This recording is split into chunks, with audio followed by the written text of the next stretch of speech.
Hello guys, this is defence DC.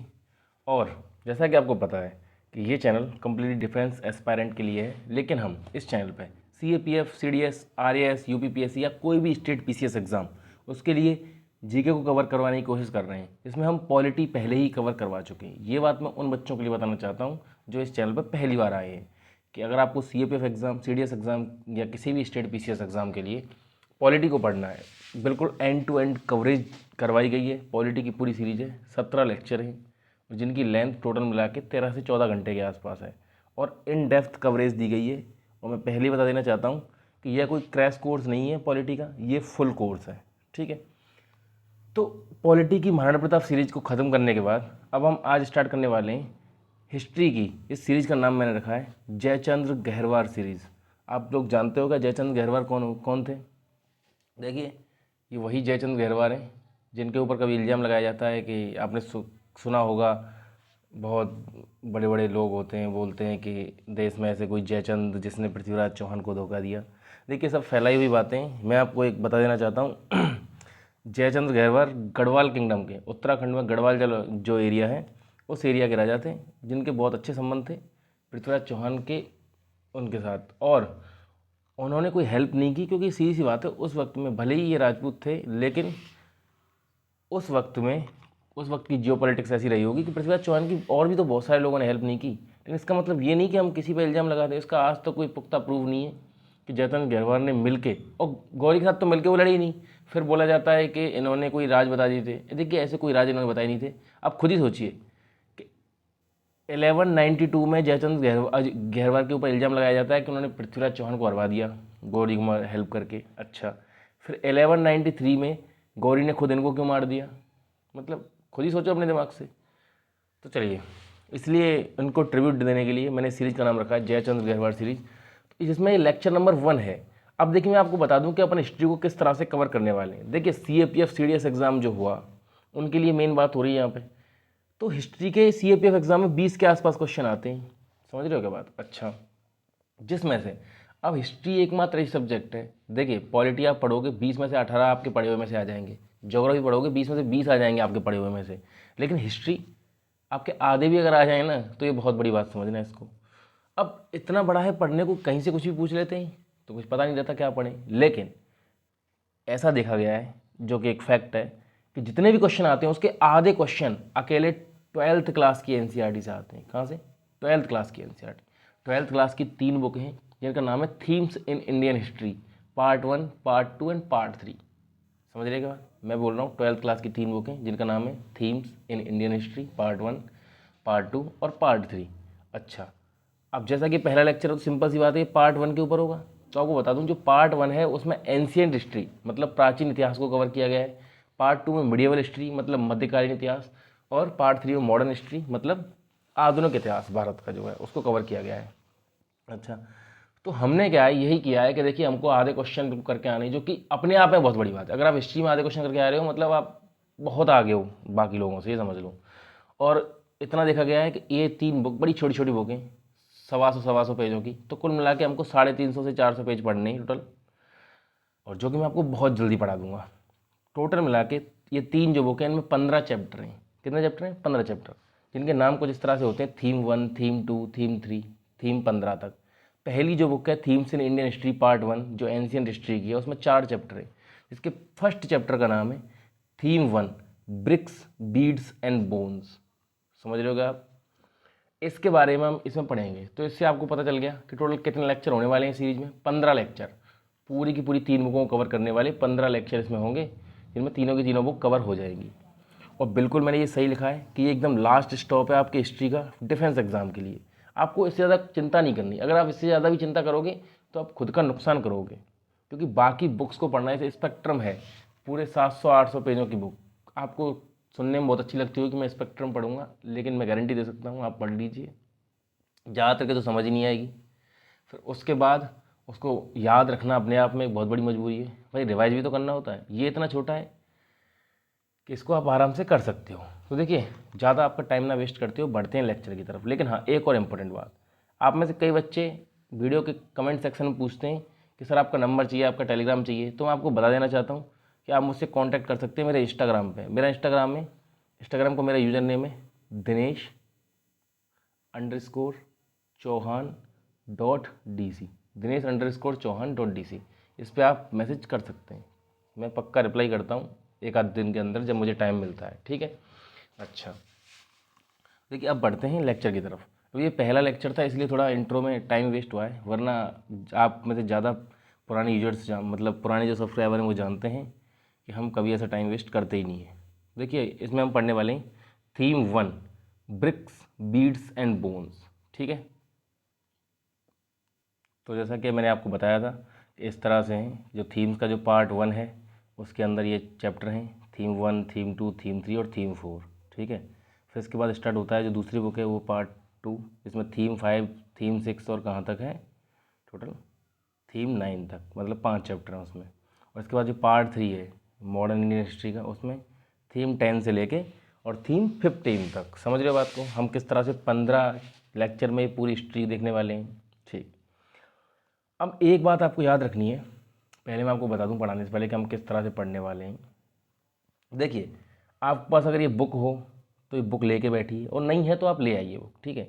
या आप एक काम कर सकते हैं, बुक नहीं है तो आप कॉपी पेन लेके बैठिए, जो मैं बता रहा हूँ उस पर नोट्स बनाइए। लेकिन सबसे बेस्ट तरीका क्या है कि अगर आपके पास बुक है तो जिस चीज़ को मैं पढ़ा रहा हूँ, ठीक है, आपको उतना ही पढ़ना है, उसमें से ही क्वेश्चन आ सकते हैं, उससे बाहर कोई क्वेश्चन आएगा ही नहीं। मैं कह रहा हूँ इस बुक में से अगर आएगा, क्योंकि मैंने इस बुक को मतलब इस तरह से पढ़ा है, एक एक वर्ड, मतलब अगर कोई वर्ड किसी कोने में भी लिखा हुआ है ना तो मैंने इसको पहले से ही पढ़ लिया है बहुत अच्छे से, उसकी आपको चिंता की ज़रूरत नहीं है। अब सारी चिंता आप मुझ पर छोड़ दीजिए, अब जो मैं आपको बताने वाला हूँ बस आपको उसी को पढ़ना है, ठीक है। कोई फालतू चीज़ हम डिस्कस नहीं करेंगे, जिससे ये लेक्चर बहुत जल्दी ही खत्म हो जाएगा, और एक चैप्टर जो 25-27 पेजों का है उसे हम बहुत ही जल्दी कवर कर लेंगे। समझ रहे हो बात को। तो आपको क्या करना है, जो मैं जो मैं बता रहा हूँ उस पर आपको क्या करना है, अंडरलाइन करना है। अच्छा, तो देखिए जो थीम 1 है उसका नाम है ब्रिक्स बीड्स एंड बोन्स। भाई ईंट, बीड आप जानते हो जो मालाएं होती हैं ना, उनमें जो मनके होते हैं वो, और बोन्स मतलब हड्डियाँ। तो देखिए अगर आपको इसके बारे में कुछ आइडिया नहीं तो मैं आपको बता दूं, ये चैप्टर है इंडस वैली सिविलाइजेशन के बारे में, मतलब सिंधु घाटी सभ्यता। इसमें लिखा हुआ है द हड़प्पन सिविलाइजेशन, मतलब सिंधु घाटी सभ्यता का दूसरा नाम क्या है, हड़प्पन सिविलाइजेशन। पता होना चाहिए आपको, ठीक है। अब आपको पता होना चाहिए अपनी जो इंडियन हिस्ट्री है, ऐसा अब ये हड़प्पन सिविलाइजेशन की खोज कब हुई थी, 1921 में जाकर खोज हुई थी, 1921 में। कब और किसने इसका नाम हड़प्पन सिविलाइजेशन रखा था, जॉन मार्शल, उस वक्त के डायरेक्टर थे archaeological survey of India, ASI जो अपना इंस्टीट्यूट है पुरातत्व विभाग, उसके डायरेक्टर जनरल थे जॉन मार्शल। उन्होंने इसका नाम रखा था हड़प्पन सिविलाइजेशन। हड़प्पन सिविलाइजेशन ही क्यों रखा, क्योंकि सबसे पहला जो शहर मिला था वो हड़प्पा शहर ही ढूंढा गया था, ठीक है। अच्छा, तो ये बुक बिल्कुल एंड टू एंड कवर करेगी कि किस तरह से ढूंढा गया। काफ़ी इंटरेस्टिंग बुक है पढ़ने में, लेकिन आपको मैं कहानी की तरह बताऊंगा, और मैं जिस जिस लाइन पर अंडरलाइन कर रहा हूँ वो लाइन आपको रट लेनी है, ये समझ लेना। अच्छा, तो देखिए इसमें लिखा हुआ Harappan seal is possibly the most distinctive artefact of the Harappan और इंडस वैली सिविलाइजेशन। तो इसमें बोल रहा है कि जो हड़प्पन जो सील है वो सबसे डिस्टिंक्टिव आर्टिफैक्ट है। डिस्टिंक्टिव मतलब सबसे अलग, जो किसी और सिविलाइजेशन या सभ्यता में नहीं पाई जाती। देखिए सभ्यता क्या होती है, सभ्यता मतलब ये होती है कि हमने खुदाई वुदाई में पता लगाया कि हमसे 3000 साल पहले भी कई लोग रह रहे थे। अच्छा, तो उस वक्त कुछ अलग उनका पूरा सिस्टम था, वो किस तरह से रहते थे, किस तरह से क्या काम करते थे, वो सब एक अलग सभ्यता थी उनकी। समझ रहे हो बात को। अभी जिस हम जो रह रहे हैं ये हमारी एक अलग सभ्यता है। अच्छा ठीक है, अब बात करें सिविलाइजेशन आपकी समझ आ गई। हड़प्पन सील की बात करें, सील क्या होती है आपको पता होना चाहिए कि एक वर्ड का मतलब। देखिए सील होता है इस तरह, ये पत्थर था आपको दिख रहा होगा चौकोर साइज का, तो ऐसे स्क्वायर साइज का सील होती है, ठीक है। उसमें ऐसे करके ये बना हुआ है, ये मोटिव बना हुआ है। मोटिव का मतलब होता है कोई भी चित्र या कोई निशान। जैसे इसमें क्या बना हुआ है, हिरण बना हुआ है, ठीक है। अब इसका यूज कहाँ होता है जैसे कहीं पे कोई निशान बनाना है, इसको गड़ा देंगे किसी चीज़ के ऊपर तो छप जाएगा ना ये हिरण। भाई अगर ये ऊपर की तरफ निकला हुआ है तो इसको गड़ा देंगे, छप जाएगा कि नहीं। इसका इस्तेमाल कहाँ होता है, जैसे कोई आपको सामान भेजना है, उसका डब्बा वो है ऊपर से बंद, अब वो यहाँ के डब्बा आपको बीच में से आपने इधर से उधर कर दिया, आपने बंद बिल्कुल डब्बे को, ठीक है। फिर आपने बीच में कुछ गोंद जैसा है किसी गम जैसी कोई चीज़ लगा दी, फिर उस पर ऊपर से क्या ठोक दी, सील ठोक दी, मतलब ये जो सील है यूँ करके लगा दी और ये निशान छाप दिया, ये निशान। अब दूसरा आदमी जो है उसके पास एक पत्र भी लिखी और बता दीजिए कि भाई साहब मैंने जो सामान भेजा उस पर ये सील है, वो देख लेगा। इससे उसे ये पता चल जाएगा ये बॉक्स कहीं भी खोला नहीं गया है। अगर क्योंकि वो गम जो गोंद सा आपने जो लगाया है वो सूख जाएगा, तो उस पर वो हिरन बहुत अच्छे से छपा होगा। अगर वो टूटा हुआ मिलेगा तो वो समझ जाएगा कि इस चीज़ को रास्ते में कहीं खोला गया है। सील का इस्तेमाल इसीलिए होता है। आपने देखा होगा कि जब एग्ज़ाम हॉल में पेपर आता है तो उस पर सील लगी रहती है, उसको पंचड होता है वो गोंद जैसा, उसे पता चल जाता है कि ये सील कहीं खोली गई है या नहीं खोली गई है। समझ रहे हो क्या आप बात? अच्छा, तो हड़प्पन सिविलाइजेशन की एक बहुत ही खास बात है कि इसमें क्या मिला है, सील भी मिली हैं इस तरह की। मतलब कितने एडवांस लोग थे। अच्छा, इसमें कुछ लिखा भी हुआ है, इन सब के बारे में हम आगे बात करने वाले हैं। अच्छा, तो देखिए इसमें लिखा हुआ है, इसमें क्या क्या होता है सील के ऊपर। अच्छा, सील बनी किसकी होती थी? सील एक पत्थर की बनी होती है जिसको क्या बोलते हैं, स्टेटाइट। क्या बोलते हैं? स्टेटाइट की बनी होती थी। तो आपको याद है, सील एस से स्टार्ट होता है, स्टेटाइट भी एस से स्टार्ट होता है, इस तरह से आप इसको याद रख सकते हैं। अच्छा, सील स्टेटाइट की बनी होती थी। अच्छा, और इसके बारे में क्या बात करें? और सील के ऊपर क्या क्या होता था, मोटिफ होते थे। मोटिफ मतलब ये इस तरह के चित्र जो बने होते हैं किसी जानवर वगैरह के। अच्छा, साइंस होते थे। साइंस मतलब ये जो निशान बने हुए हैं ऊपर की तरफ, कोई ना कोई स्क्रिप्ट है। स्क्रिप्ट का मतलब क्या होता है, जो लिखाई जो होती है, लिखाई कुछ संकेतों के माध्यम से होती है ना। जैसे हमको लिखना है दिनेश, तो दिनेश के लिए मैं इस्तेमाल करता हूँ DINESH। तो मैंने डी के लिए ये निशान इस्तेमाल किया है, आई के लिए ये किया है। ये क्या है, एक स्क्रिप्ट है। कौन सी स्क्रिप्ट है ये? इंग्लिश को किस स्क्रिप्ट में लिखते हैं हम? रोमन स्क्रिप्ट में। ये DINESH ये सब मैंने किस स्क्रिप्ट में लिखा है? रोमन स्क्रिप्ट में। अच्छा, हिंदी को किस स्क्रिप्ट में लिखा जाता है? देवनागरी स्क्रिप्ट में। ये तो आपको पता है। अच्छा, तो आपको मैं बेसिक सा एक चीज़ बता दूं, स्क्रिप्ट और लैंग्वेज में क्या अंतर है। देखिए, लैंग्वेज तो कोई भाषा होती है जो बोली जाती है। स्क्रिप्ट क्या होता है, ऐसे निशानों का समूह जो उस भाषा की जो आवाज़ है उसको डिनोट करते हैं। जैसे मैं दिनेश लिखना चाहता हूँ, मैं दिनेश लिखूंगा इंग्लिश में ऐसे DINESH। तो ये रोमन स्क्रिप्ट का मैंने यूज किया है इसको लिखने के लिए। अभी मैं दिनेश को ऐसे हिंदी में लिख दूँ, मतलब सॉरी देवनागरी में लिख दूँ। अब मैंने कौन से संकेतों का इस्तेमाल किया है? देवनागरी के संकेतों का इस्तेमाल किया है। देवनागरी में दा को किस तरह से बोलते हैं? इस तरह से। इसमें किस तरह से बोल रहे हैं? इस निशान से। तो ये रोमन स्क्रिप्ट है, ये कौन सी है? देवनागरी। अच्छा, आप में से कई लोग चैटिंग करते होंगे। चैटिंग हम कैसे करते हैं? देखो ऐसे करते हैं, से मैं आ जाऊंगा। इसका मतलब क्या है, हमने लैंग्वेज तो कौन सी इस्तेमाल की है? हिंदी। लेकिन स्क्रिप्ट इस बार देवनागरी इस्तेमाल नहीं की। स्क्रिप्ट इस बार कौन सी इस्तेमाल की हमने? रोमन। भाई रोमन स्क्रिप्ट ही तो है, ऐसे करके लिखा है मैंने मैं को। तो आप लैंग्वेज और स्क्रिप्ट में अंतर समझ के। अच्छा, और जैसे मैं लिख दूँ माई नेम इज दिनेश को हिंदी में, माई नेम इज दिनेश। तो इस बार क्या किया मैंने, लैंग्वेज तो इंग्लिश इस्तेमाल की है लेकिन स्क्रिप्ट कौन सी इस्तेमाल की है? देवनागरी। मेरे ख्याल से समझ में आया आपकी बात। अच्छा, ये बहुत ही बेसिक सी चीज़ है, मैं आपको इसमें थोड़ा टाइम लगेगा, आपको थोड़ा सा समझिए। अच्छा, ये आपको पता होना चाहिए कि जो स्क्रिप्ट है इंडस वैली सिविलाइजेशन की, मतलब सिंधु घाटी सभ्यता की जो स्क्रिप्ट है, उसे आज तक डेसिफर नहीं किया गया। डेसिफर मतलब उसका पता नहीं लगाया जा सका है कि क्या लिखते हैं ये लोग। लेकिन एक चीज़ जरूर पता लगा ली है कि ये लेफ्ट से राइट की तरफ लिखते हैं, जो उल्टा। जैसे हम हिंदी को कैसे लिखते हैं, इधर से लिखते हैं, इंग्लिश को इधर से लिखते हैं, इधर से इधर तक। ये कैसे लिखते थे? उर्दू की तरह से। उर्दू इधर से इधर लिखी जाती है ना, इसी तरह से सिंधु घाटी सभ्यता के लोग लिखते थे। अच्छा, क्या क्या चीज़ें मिली हैं? बहुत सारी चीज़ें मिली हैं। देखिए, ये सब आपको याद नहीं रखना, याद करना है। हड़प्पन सील मिली है, किसकी बनी होती है? स्टेट की बनी होती है। इसमें मोटिव होते हैं, और इसकी जो स्क्रिप्ट है उसको आज तक क्या नहीं किया गया है? डेसिफर नहीं किया गया है, मतलब पता नहीं लगा कि क्या लिखा हुआ है। इतनी सी बात क्लियर हुई आपके दिमाग में? अच्छा, समझ आई आपके बात? तो अब बात करें इस पूरे, उसमें ऐसा कुछ है नहीं, और मैं आपको आगे बताता हूँ। देखिए, इसमें लिखा हुआ टर्म्स, प्लेस एंड टाइम, समझने की कोशिश करते हैं। देखिए, हम इंडस वैली सिविलाइजेशन को क्या बोलते हैं? हड़प्पन कल्चर बोलते हैं। अब इसमें निशान लगाने वाली चीज़ क्या है, इसको आप ध्यान देखिए। कल्चर का मतलब क्या होता है? कल्चर क्या होता है कि टर्म जो कल्चर है वो यूज होती है for a group of object distinctive in style that are usually found together within a specific geographical area and period of time. Culture मतलब क्या होता है? जैसे भाई उस वक्त की बहुत सारी चीज़ें मिली हैं। जैसे उस वक्त स्टोन ब्लेड मिले, ब्लेड समझते हो ना, जो अपन सेविंग करने के लिए इस्तेमाल करते हैं। उस वक्त पत्थर के ब्लेड मिले हैं। अच्छा, जैसे ये देखो, ये पत्थर के ब्लेड ही हैं, ये दिख रहे हैं जो साइड में, ठीक है। बीड्स मिली हैं। बीड्स मतलब ये मन के जो आपको दिख रहे होंगे, इनसे माला बनाई जाती है, ये बीड्स हैं। वेट मिले हैं। वेट मतलब ये, वेट मतलब तोलने के लिए जो वो होता है, अरे यार वेट होते हैं ना, 5 किलो 10 किलो ऐसे करके, इस तरह के वेट मिले हैं। तो एक चीज़ पता चल रही है कि बिल्कुल अलग स्टाइल की चीज़ें मिल रही हैं, और किसी एक टाइम की हैं, और किसी एक स्थान में मिल रही हैं। तो इसको क्या नाम दे देते हैं? कल्चर बोल देते हैं। अच्छा, तो कल्चर का मतलब आपको समझ आ गया? अच्छा जी, आपको पता होना चाहिए इसमें क्या मिला, क्या क्या है। देखिए, इसमें बहुत सारी चीज़ें मिली हैं, जैसे मैंने आपको बता ही दिया, सील्स के बारे में बताया, बीड्स बता दिया, वेट बता दिया, स्टोन ब्लेड बता दिया, बेक्ड ब्रिक्स भी मिली हैं। मतलब समझ रहे हो बात को? इतने साल पहले भी बेक्ड ब्रिक्स का मतलब है, मतलब सिकी हुई ईंटें। जैसे एक तो होती है कच्ची ईंटें, एक होती हैं कि हम जिनको आग में जला के पक्की कर देते हैं, तो पक्की ईंटें मिली हैं। अच्छा, बहुत सारी जगहों से मिल चुकी हैं। अच्छा, इस सब के बारे में हम बात करेंगे। तो किसका इसका नाम हमें हड़प्पन कल्चर ही क्यों रखा है, या हड़प्पन सिविलाइजेशन भी क्यों बोलते हैं इसे? भाई इसमें शहर तो बहुत सारे मिले हैं, हड़प्पा, मोहनजोदाड़ो, इनके नाम सुने होंगे ना आपने, लेकिन इसको फिर भी इंडस वैली सिविलाइजेशन का दूसरा नाम क्या है? हड़प्पन सिविलाइजेशन। क्योंकि सबसे पहले जो शहर मिला था वो कौन सा मिला था? हड़प्पा। इसमें लिखा हुआ था first site where this unique culture was discovered. अच्छा, क्या पता लगाया है कि भाई ये सिविलाइजेशन कब से कब तक के बीच में अपने मैच्योर फेज में रही होगी? मैच्योर मतलब जब बहुत अच्छे से बसी हुई होगी। 2600 से लेके 1900 बीसीई के बीच में। आपने सोच रहे हो कि उल्टा क्यों लिखा हुआ है? भाई ऐसे होता तो ऐसा है कि 1900 से 2600, देखिए बीसीई लिखा हुआ है। इसका आपको मतलब समझा देता हूँ मैं। सीई बीसीई ये क्या होता है? देखिए, जो अभी हम जैसे जी रहे हैं वो सब है कॉमन एरा, मतलब अंग्रेजों ने अपने हिसाब से अपना अलग कैलेंडर बनाया हुआ है, उसी के हिसाब से हम सब चलते हैं।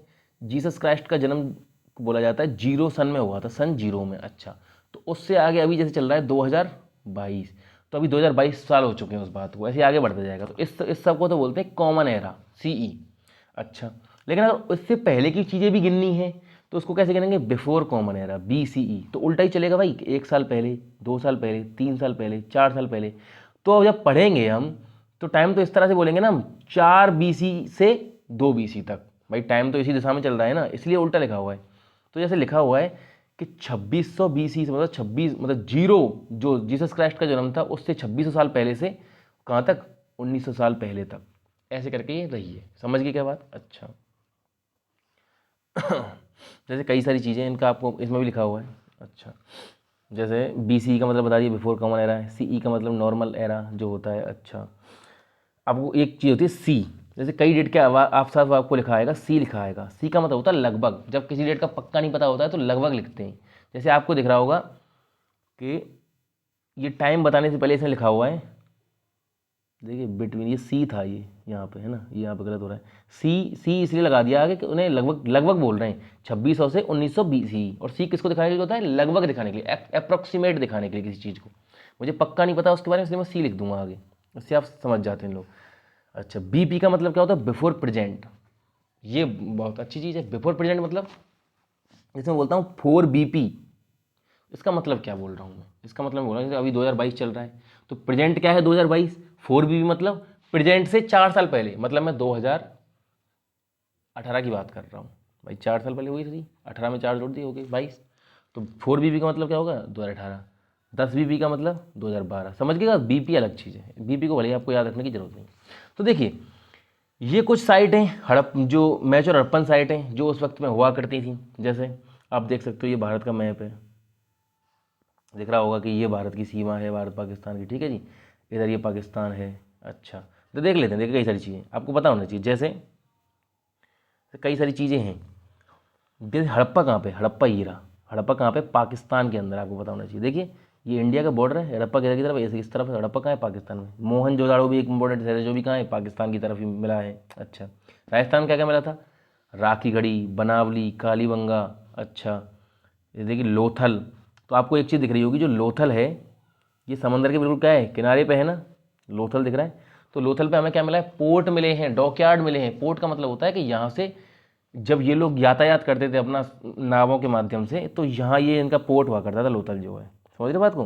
तो लोथल में जाके क्या मिला है हमको? पोर्ट मिले हैं। यहाँ पे नाव आती होगी, फिर इनको कहीं भी जाना है तो भाई नाव के सहारे से घूम के यूँ करके चले जाएंगे। इधर अगर कुछ बेचने जाना है कि दूसरे देशों में, तो इससे क्या पता है दूसरे देशों में भी इनसे इनका क्या होता था उस वक्त? व्यापार होता था। अच्छा, एक और चीज़ बता दीजिए आप मुझे, 2600 BCE लिखा हुआ है, इसका मतलब आज से कितने साल पहले की बात हो रही है?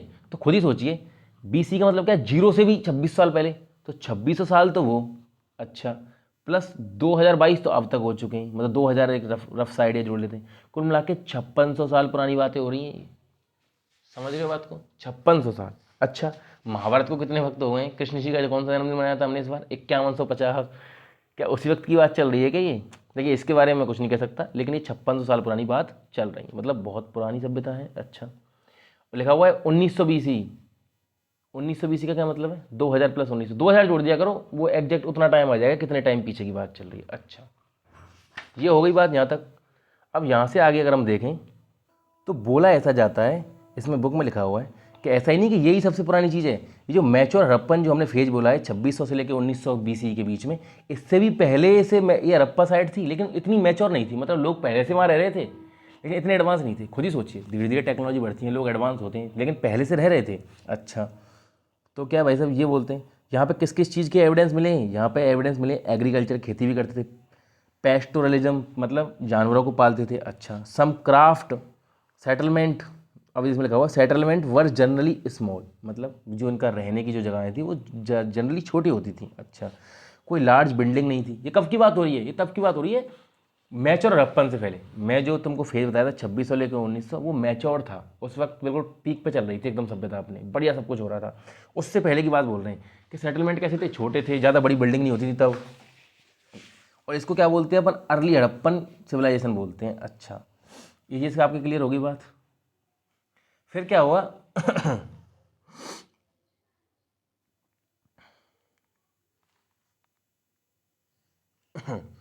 फिर एक चीज़ का और प्रूफ मिलता है, जैसे कि अर्ली हड़प्पन साइट और मैच्योर हड़प्पन साइट के बीच में भी कुछ लोगों ने अपने कुछ घरों को कुछ घर जले हुए घर मिलते हैं, कुछ साइट जली हुई मिलती हैं, या ऐसी मिलती हैं कि जिनको छोड़ दिया गया। पता नहीं क्यों छोड़ा होगा, शायद लोग अच्छी जगह रहने लग गए होंगे, ये भी कारण हो सकता है।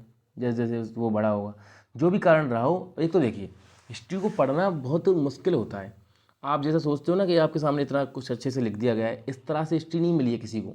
इतिहासकारों ने बहुत अच्छे से इनको समझा एक एक चीज़ को, तब जाके उन्होंने इसको लिखा है। समझ रही बात? इसलिए हिस्ट्री में जो क्वेश्चन आएंगे वो ऐसे आएंगे जो जो प्रूव हो चुके हैं, जिनका एविडेंस है अपने पास। मैं आपको दिखाऊंगा किस किस तरह क्वेश्चन आते हैं। तो मैं जो आपको बता रहा हूँ ना अंडरलाइन, बस आपको वही याद करना है। इतनी फालतू बकवास का कोई मतलब ही नहीं है, तो कभी पूछे नहीं जाएगा ये सब। क्यों नहीं पूछा जाएगा भाई? इसमें कुछ बोल दिया कि भाई साहब एक आदमी वहाँ रहता था, मतलब उसका अगर कोई प्रूफ नहीं है ना, तो वो क्वेश्चन नहीं पूछेगी यूपीएससी। क्यों? क्योंकि हिस्ट्री एक ग्रोइंग सब्जेक्ट है, जो समय के साथ ग्रो होती है, नए नए फैक्ट जुड़ते जाते हैं। तो हमें हमें पता होता है कि हम पहले कुछ और सोचते थे किसी चीज़ के बारे में, फिर कोई नई चीज़ मिल जाती है तो कुछ और सोचने लगते हैं। समझ रहे हो क्या बात? अच्छा, तो इससे क्या पता चलता है कि हमको वही चीज़ याद रखनी जो बिल्कुल एविडेंस है जिनके बारे में। अच्छा, तो क्या बोलें, जैसे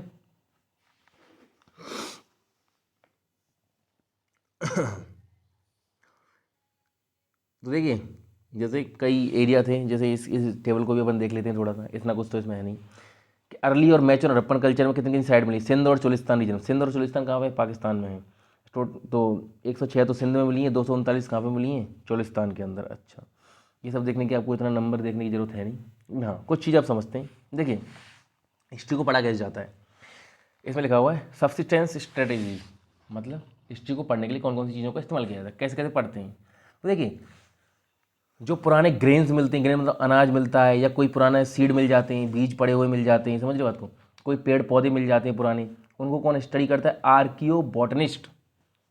बॉटनिस्ट मतलब समझ आ रहा है, जो पेड़ पौधों का अध्ययन करते हैं। आर्कियो मतलब पुराने पेड़ पौधों का जो अध्ययन करते हैं, तो उनको क्या बोलते हैं? Archaeo botanist. ऐसा क्वेश्चन पूछ सकता है कि जो भाई साहब पुराने जो मिले हुए बीज और जो ग्रेन होते हैं उनको अध्ययन, उनकी स्टडी करने वाले को क्या बोलते हैं? Archaeo botanist. अच्छा, ये बात क्लियर हो गई।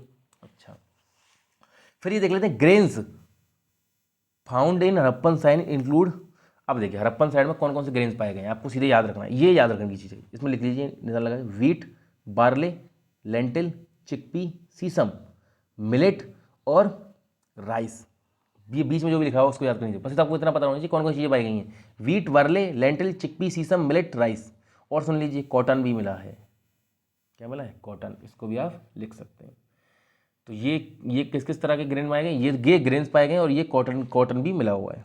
एक बात आपको क्लियर हो गई। अच्छा, फिर उस वक्त जो जानवरों की हड्डियाँ पाई जाती हैं, लोगों की हड्डियाँ पाई जाती हैं, मतलब सॉरी, जानवरों की हड्डियाँ, लोगों की तो क्या, लोगों की तो मिल ही जाती है कंकाल, लेकिन जो जानवरों की हड्डियाँ पाई जाती हैं उनका भी कुछ हिस्टोरियन अध्ययन करते हैं। ऐसे लोग जो जानवरों की बोन्स का या पुराने जानवरों के जो अवशेष होते हैं उनका जो अध्ययन करते हैं, उनकी जो स्टडी करते हैं, उनको बोला जाता है आर्कियोजूलॉजिस्ट। अच्छा, तो अगर बात करें कि किन किन जानवरों की हड्डियां पाई गई हैं इंडस वैली सिविलाइजेशन के अंदर खुदाई के दौरान, तो देखिए मैं आपको बताऊं, जैसे कैटल, सीप, जल्दी जल्दी देखिए हड्डियां किसकी पाई गई हैं? गोट, सीप, कैटल, बफलो, पिग, है ना, और बोर, डियर, घड़ियाल, और किसी किसी की फिश, फाउल, इन सब की हड्डियां पाई गई हैं। निशान एग्जैक्ट लगा लीजिए, सीधा पूछता है। अब वो दे देगा कि ऐसे ऐसे तो पूछेगा नहीं कि लायन की हड्डियाँ पाई गई कि नहीं। देखिए हाँ, इससे यही पता चलता है किस तरह क्वेश्चन नहीं आ सकता। अब वो ये नहीं बोल सकता कभी कि इंडस वैली सिविलाइजेशन में किसकी हड्डियाँ नहीं पाई गई हैं। भाई सीधी बात, नहीं पाई गई तो उस क्वेश्चन को पूछेगा क्यों? क्या पता आगे जाके मिल जाए। अभी के लिए तो बोल दे कि ठीक है लायन की नहीं पाई गई, शेर की नहीं पाई गई हैं, लेकिन कल को अगर कॉर कभी खुदाई होती है उसमें लायन की हड्डियाँ पाई जाती है, क्वेश्चन गलत हो जाएगा ना। तो इतना लेकिन आपको याद रखना है किस किस की हड्डियाँ पाई गई हैं। अच्छा ये हो गया बात। अच्छा ये बात आपको पता चल गई। फिर जैसे बात करें, फिर हमने एक चीज़ देखी है, जैसे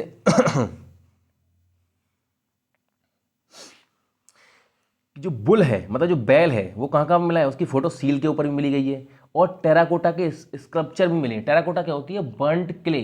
जैसे क्ले का कुछ बनाया, क्ले मतलब मिट्टी का गीला ऐसे कुछ करके बनाया, उसको फिर जला दिया, जैसे मटकियाँ आती है ना, इस तरह का स्ट्रक्चर बने मिले हैं। किसके? बुल के। सील के ऊपर भी बुल की फोटो मिली गई। इससे क्या पता चलता है कि उस वक्त में बुल तो रहे होंगे, पक्की बात है। तो एक जानवर पक्का हो गया कि बुल भी रहे होंगे। देखिए टेराकोटा का क्या बना हुआ है? बुल बना हुआ है। देखिए बना हुआ है कि नहीं, कितना प्यारा बुल। अच्छा और किस किस चीज़ की बात करें, जैसे इतना समझ आया कि ऑक्सन जो बैल थे वो यूज किए जाते थे किस लिए? प्लगिंग मतलब खेत जोतने के लिए बैल यूज किए जाते थे। इसका पता कैसे चला? कि हमने अपने अंदाज़ा लगा लिया क्या खुद से? नहीं, हमें क्या है वो मिला है, मॉडल्स ऑफ द प्लग मिले। हल का एक मॉडल मिला है छोटा सा। कहाँ कहाँ पे मिला है? इसको लिख लीजिए आप। हल कहाँ पे मिला है हमको? चोलिस्तान एंड एट बनावली, ये दो जगहों पे हल भी पाए गए हैं। समझ रहे बात को? अच्छा तो क्या हल का इस्तेमाल जोतने के लिए होता है? ऐसी सी बात है, जब हल दिख रहा है तो भाई जोतने के लिए होता होगा। बैल भी दिख रहा है तो बैल का इस्तेमाल पक्का हल में लगाने के लिए किया जाता होगा। ये तो इतना तो अंदाजा लगाया जा सकता है। अच्छा लेकिन एक और एविडेंस मिला। देखिए जो एविडेंस मिले हैं ना वो क्वेश्चन आ सकते हैं, इसलिए मैं आपको बता रहा हूँ कि मैं जो अंडरलाइन कर रहा हूँ बस आपको वो अंडरलाइन करते चलना है और आपको कुछ पढ़ने की जरूरत है नहीं, हाल ही खत्म हो जाएगा ये चैप्टर पूरा। अच्छा और किस चीज़ के? प्लग्ड फील्ड मतलब जुता हुआ एक खेत, मतलब जुती हुई भूमि भी पाई गई है। वो कहाँ पे पाई गई है? कालीबंगा राजस्थान के अंदर।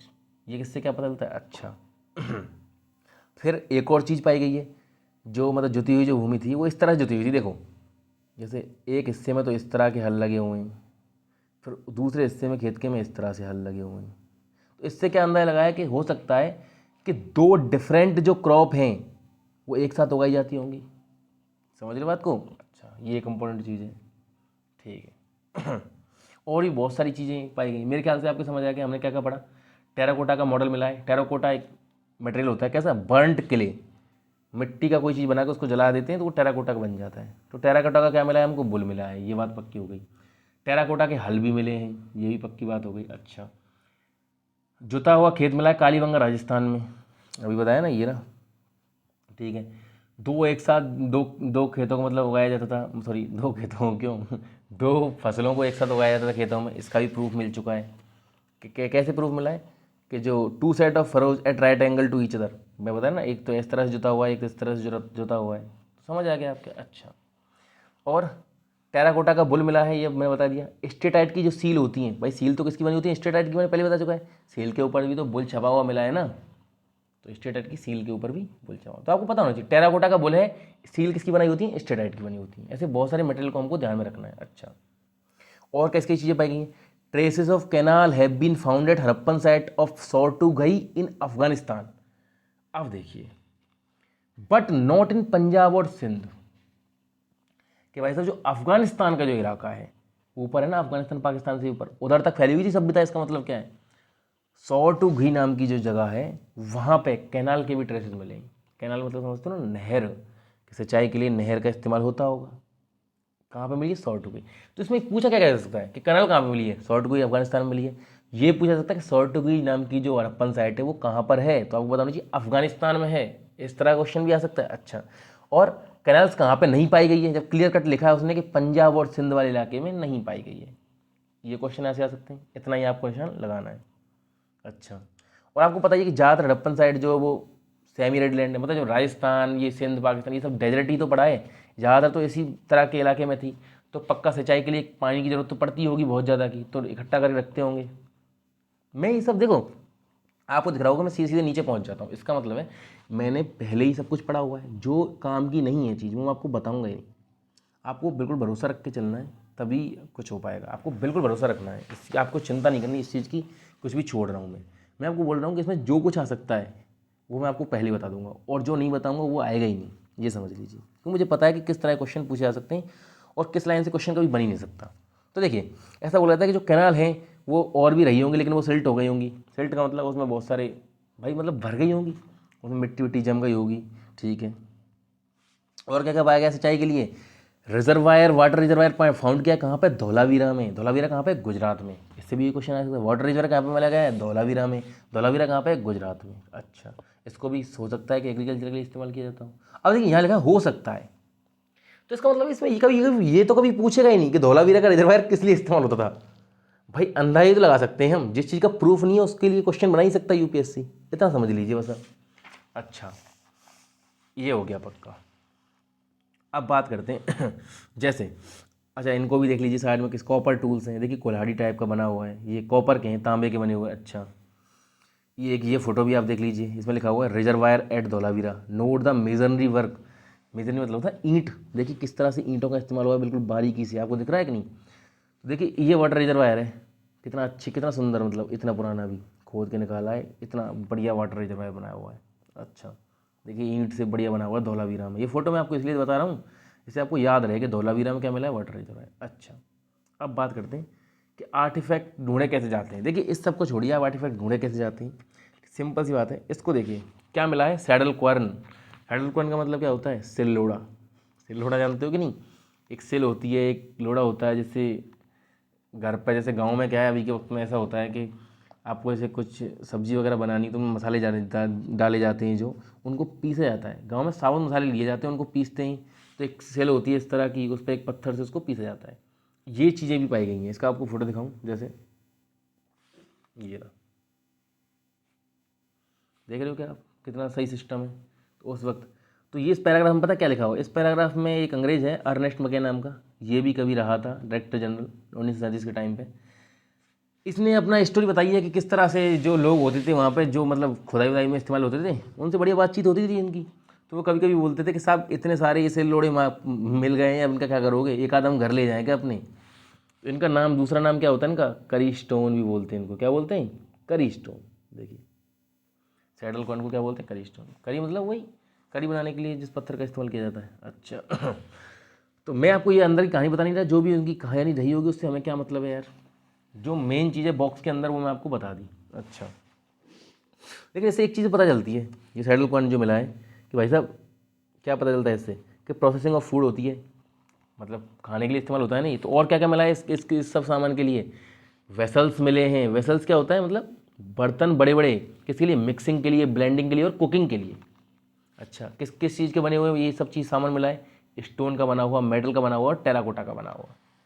ये भी इंपॉर्टेंट चीज़ है, इस पर भी आप हाईलाइट इसको कर सकते हैं। अच्छा, और अगर क्या बात कर सकते हैं इसके बारे में, और देखिए जैसे अब बात करते हैं मोहनजोदाड़ो के बारे में, ए प्लान्ड अर्बन सेंटर। समझ रहे हो बात को? देखिए चक्कर क्या है, मोहनजोदाड़ो जो है उसके उसके बारे में एक लाइन बोली जाती है, क्या? देखिए आपको पता है फर्स्ट साइट जो डिस्कवर हुई थी वो तो क्या थी? हड़प्पा थी। लेकिन मोहनजोदाड़ो क्या है? एक मोस्ट वेल नोन साइट है। हड़प्पा से ज़्यादा मोहनजोदाड़ो को लोग जानते हैं। मोहनजोदाड़ो के ऊपर आपको मूवी बनी मिली है, ऋतिक रोशन ने एक मूवी बनाई थी, इसमें वो उन्होंने कुछ रोल किया था। उसमें वही सब उन्होंने एक कहानी लिख दी है, किस तरह से उस सभ्यता का एंड हुआ होगा। उसका खैर सच्चाई से दूर दूर तक कोई नाता नहीं है। मतलब देखिए मैंने ऐसा क्यों बोला, खैर उस फिल्म के डायरेक्टर ने कुछ ना कुछ सोच के बनाया होगा, कहीं ना कहीं से फैक्ट इकट्ठा किए होंगे, लेकिन कुछ भी हो सकता है ना, उसके बारे में हम बोल नहीं सकते, इसलिए इतनी पुरानी मूवी बनाने की कोई औचित्य तो है नहीं। चलिए देखिए आगे देखते हैं हमें क्या मतलब तो देखिए मोहनजोदड़ो क्या बोलते हैं? एक प्लान्ड अर्बन सेंटर। अर्बन मतलब शहरी सेंटर। तो एक तरह से इंडस वैली सिविलाइजेशन को कैसी सिविलाइजेशन बोला जाता है? अर्बन सिविलाइजेशन भी बोला जाता है, ये भी याद रखिए। मतलब शहरी सभ्यता थी, गांव नहीं था ये कोई, बहुत अच्छे से लोग रहते थे। अब शहर और गांव में अंतर क्या होता है आपको ये पता होना चाहिए पहले। आप कहोगे कि यार इतने पुराने टाइम पर शहर कैसे, क्या उनके पास कार थी क्या? नहीं, कार नहीं थी, फिर भी उसको अर्बन क्यों बोलते हैं? देखिए गांव और शहर में एक बेसिक डिफरेंस ये होता है, अगर किसी जगह पे रहने वाले लोग उनमें से 50% से ज़्यादा लोग खेती नहीं करते तो मतलब वो अर्बन सिविलाइजेशन है, अर्बन जगह है वो। और अगर 50% ज़्यादा लोग खेती करते हैं उस जगह के, तो वो कैसी जगह है? वो रूरल जगह है। तो अब मोहनजोदड़ो क्या था? एक अर्बन सिटी थी। अच्छा, जैसे कि मोहनजोदड़ो का एक वो देखा है पूरा मैप बना के किस तरह से मिला है। तो आपको एक चीज़ दिख रहा होगा, इधर लिखा हुआ लोअर टाउन, इधर लिखा हुआ सिटाडेल। सिटाडेल का मतलब क्या होता है? दुर्ग, महल। महल बोलते हैं सिटाडेल को वैसे, लेकिन ये महल नहीं है। इतना समझ लीजिए, आपको दिख रहा होगा इस तरह से नक्शा है, तो वेस्ट की तरफ तो क्या है? सिटाडेल है। लोअर टाउन क्या नीचे, मतलब ये जो बाकी का जो इतना बड़ा हिस्सा होता था, ये क्या होता था? थोड़ा नीचे हाइट पे होता था। लेकिन सिटाडेल जो था वो ऊंची हाइट बनाया जाता था। मतलब क्या है इसका? और किस तरफ होता था? ज़्यादातर वेस्ट साइड में, खैरे हाथ की तरफ। और सीधे हाथ की तरफ क्या होता था? लोअर टाउन होता था। लोअर टाउन में सब लोग वगैरह रहते थे। लेकिन जो शहर की जो इंपॉर्टेंट बिल्डिंग्स हैं, जैसे वो कहाँ बनाई जाती थी? सिटाडेल के अंदर बनाई जाती थी।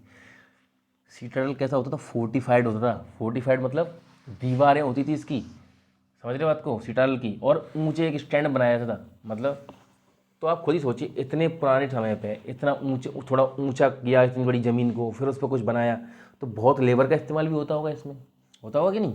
अच्छा, इसी सब के बारे में आपको पता चल गया। सिटाडेल क्या होता है? वो हिस्सा, किसी भी सेटलमेंट का वो हिस्सा जो ऊंची हाइट पे होता है। किधर होता है सिटाडेल? वेस्ट की तरफ होता है। अच्छा, वेस्ट की तरफ क्या है? ऊंचा है। अब मैं आपको पढ़ा ही रहा हूँ तो एक फैक्ट आपको बता दूँ, एक फन फैक्ट या कुछ भी समझ लो इसको। अच्छा, आपने भारत का नक्शा सुना? भारत नीचे से ऐसा है। इस नीचे वाले हिस्से को क्या बोलते हैं अपन? इंडियन पेनिसुला बोलते हैं। पेनिसुला का मतलब होता है ऐसा लैंड जो तीन तरफ से वाटर से घिरा हो। तो भाई खुद ही देखिए, नीचे वाला जो हिस्सा है भारत का, इधर क्या है? अरेबियन सी, इधर क्या है? बे ऑफ बंगाल, नीचे क्या है? Indian ocean. तीन तरफ से पानी से घिरा हुआ है। इसको क्या बोलते हैं अपन? Indian peninsula. तो आपको बता दूं कि इंडियन पेनिसुला भी इस तरह का है कि इधर से ज़्यादा उठा हुआ है वेस्ट से। इधर की तरफ क्या है? मतलब ढलान है इसकी यूं की तरफ, वेस्ट से नीचे की तरफ। इसलिए ज़्यादातर नदियाँ कहाँ बहती हैं? बे ऑफ बंगाल में ही जाके बहती हैं। चलो, ये तो एक ऐसी बात थी, मैंने ऐसी बता दिया। चलिए, तो अपन आगे देखते हैं।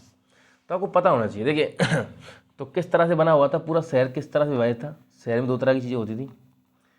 सिटाडेल होता था और क्या होता था? लोअर टाउन होता था। ये पक्की बात हो गई। अच्छा, और जैसे बात करें अपन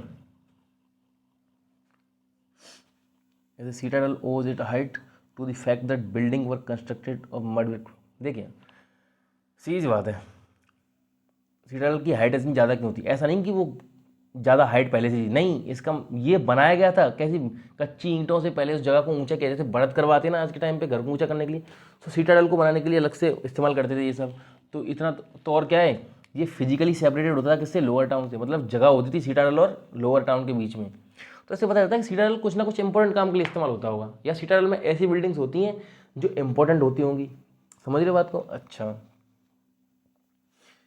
लोअर टाउन की भी दीवार होती थी। नीचे जो लोअर टाउन था वो भी पूरे दीवारों से घिरा हुआ था। तो मतलब दोनों के दोनों अलग अलग होते थे। अच्छा, ये सब आपको समझ आ गया। अच्छा, तो एक बात तो क्लियर है, इस सब को बनाने के लिए बहुत लोगों का इस्तेमाल हुआ होगा। तो mobilising labour on a very large scale, मतलब बहुत ज़्यादा ये सब। भाई साहब, इतना बड़ा अगर कोई प्लेटफॉर्म ऊंचा करना है बहुत हिस्सा बनाने के लिए, तो बड़ा सिस्टम से काम हुआ होगा, तो बहुत लेबर का इस्तेमाल भी हुआ होगा इस सब के लिए। अच्छा, और आपको पता होना चाहिए किस किस तरह की ईंटें मिली गई हैं, मतलब किस किस तरह से बने होती थी चीज़ें। ब्रिक्स जो कैसी होती, सन ड्राइड होती थी या बेक्ड होती थी? सन ड्राइड का मतलब कि मिट्टी की बनी हुई ईंट को अगर धूप में सुखा दें तो वो सन ड्राइड ईंट है। और बेक्ड क्या होती है? अगर उसको सेक दें, पक्की जो ईंट होती है। दोनों तरह की ईंटें पाई गई हैं। और हाँ, एक चीज़ सुन लीजिए, इनका एक स्टैंडर्ड रेशो होता था। ऐसा नहीं कि पुराने लोग थे तो कुछ भी बना देते थे, फिक्स रेशो में। मतलब आप यकीन नहीं मानोगे, इतना बड़ा, इतने पुराने समय की बात है। और इस हिंदू घाटी सभ्यता बहुत मतलब बड़े हिस्से में फैली हुई है, इंडस वैली सिविलाइजेशन। आप यकीन नहीं मानोगे, हर साइट में जितनी भी साइट मिली है सब जगह एक ही रेशो की ईंट मिली है। रेशो क्या होता था? रेशो इस तरह से होता था, देखिए ये ईंट है, जैसे एकदम गंदी सी बन गई है मुझसे तो, मतलब इस तरह से होता था कि जो ईंट की जो लंबाई जो होती थी, लेंथ जो होती थी, वो 4 टाइम होती थी उसकी हाइट की। और उसकी जो चौड़ाई जो होती थी, ब्रेड जो होती थी, वो होती थी 2 टाइम उसकी हाइट की। ये आपको याद रखना है एग्जैक्ट। ईंट की जो लंबाई जो है, जो लेंथ एंड ब्रेड्थ जो है, वो 4 टाइम और 2 टाइम होती थी रेस्पेक्टिवली। लेंथ क्या थी? 4 टाइम हाइट की।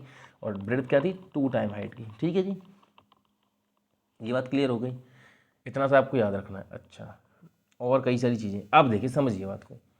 हमने ये बोलते हैं कि भाई मोहनजोदाड़ो सबसे ज़्यादा फेमस क्यों है, उसका रीज़न इस पूरे बॉक्स में लिखा हुआ है। इस समझने की कोशिश करिए, बहुत इंटरेस्टिंग है ये। देखिए, सबसे पहले जब आर्कियोलॉजिकल सर्वे ऑफ इंडिया, भारतीय पुरातत्व विभाग की जब जो स्थापना हुई थी, वो हुई थी 1861 में।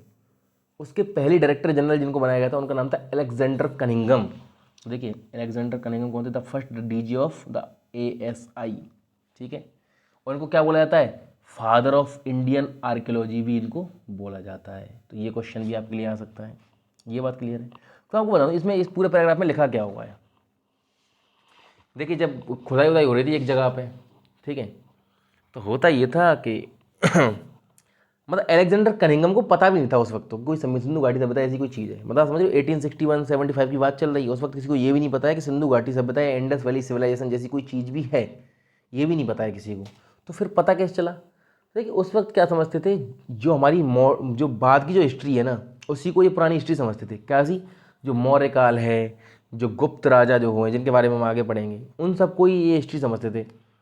जो कहाँ पे लिखी हुई थी, जो जो बौद्ध धर्म के जो जो पूरे वो बने हुए हैं उनकी रहने की जगह, उसको क्या बोलते हैं, वो जो बौद्ध जो मॉन्क हैं उन्होंने जो प्रिजर्व करके रखी हुई है, उस सबसे हिस्ट्री का अंदाजा लगाया जाता था। तो अगर कुछ निकल भी आता था ना, जैसे कहीं पे ईंट निकल आई, तो ये सोचते थे कि उसी वक्त की होगी, कभी पुरानी किसी टाइम की। इनको पता नहीं था कि ये बहुत ज़्यादा पुरानी है। अच्छा, इनके सामने पहले भी आ चुका है।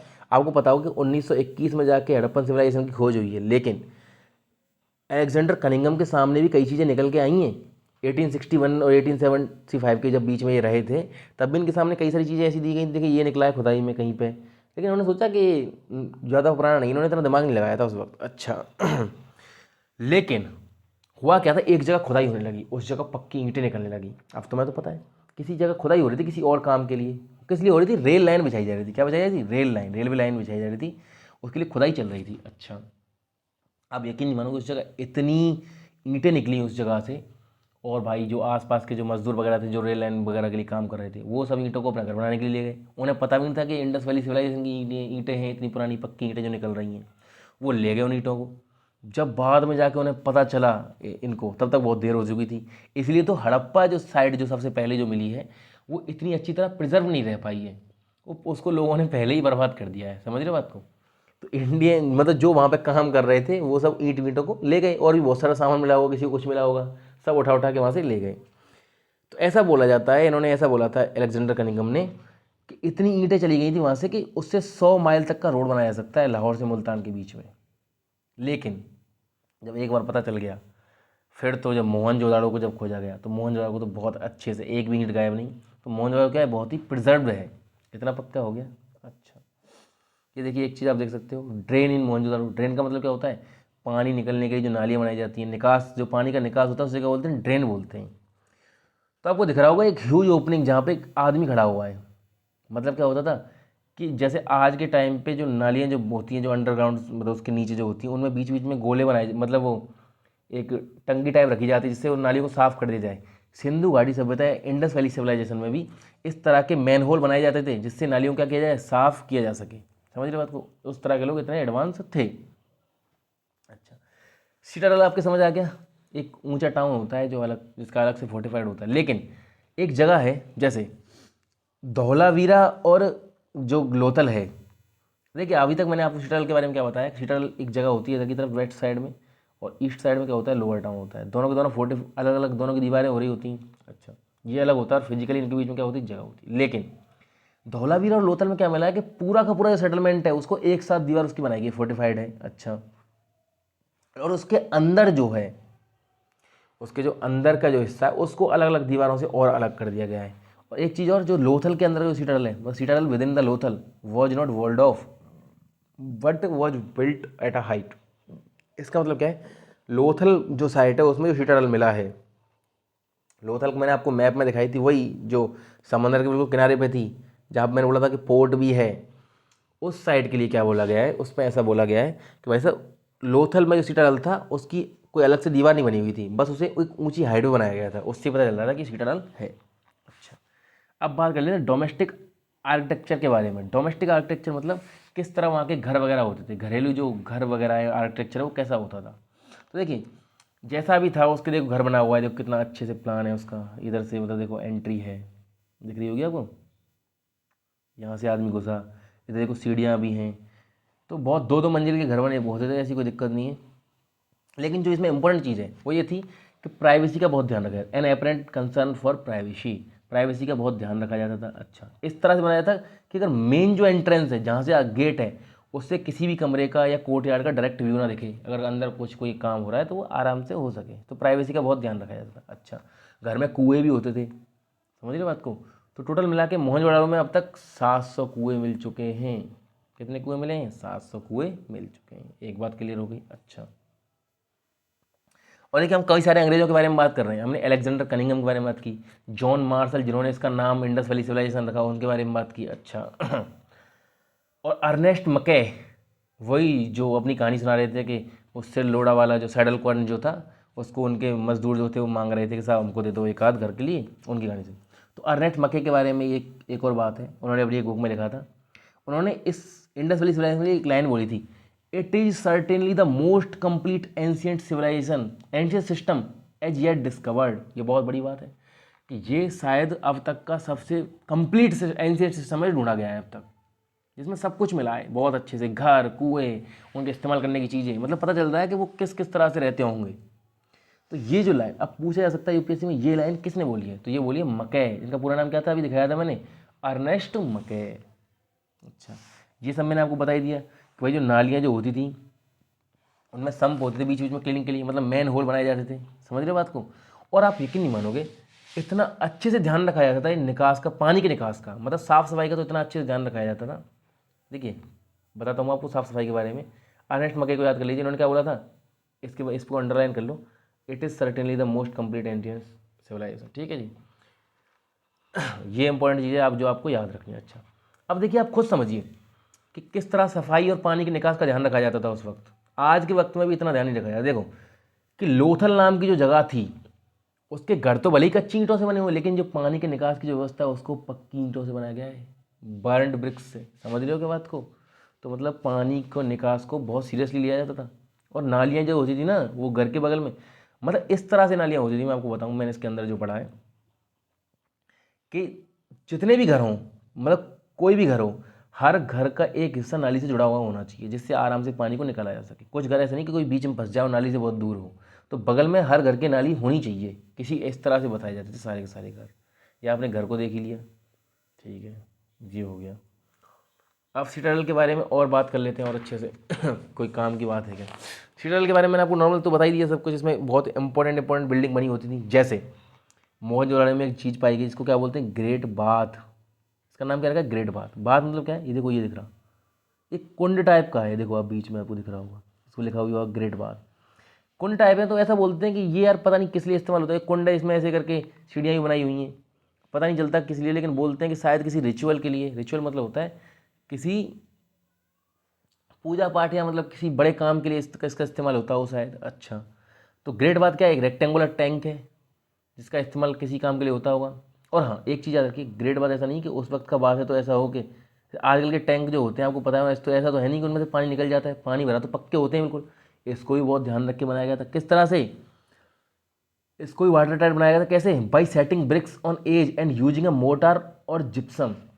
मोटार होता है, मोटार बोलते हैं सीमेंट गोटा, जो अपन मिक्स करते हैं सीमेंट बजरी, वो जो मिक्स करके बनता है उसको बोलते हैं मोटार। मोटार और इस जिप्सम का इस्तेमाल करके इसको बिल्कुल वाटर टाइट बनाया गया ताकि इससे पानी बाहर ना निकले। और सुनिए, इसमें ड्रेन का सिस्टम भी था कि पानी जो गंदा पानी इसको बाहर भी निकाला जा सके। अच्छा, इसके चारों तरफ 8 बाथरूम भी थे दोनों तरफ, शायद कपड़े वपड़े बदलने के लिए होते हों या किसी काम के लिए होते हों, इतना मुझे नहीं पता, लेकिन जो बिला है वो मैंने आपको बता दिया। इंपॉर्टेंट इसमें बस इतना ही था।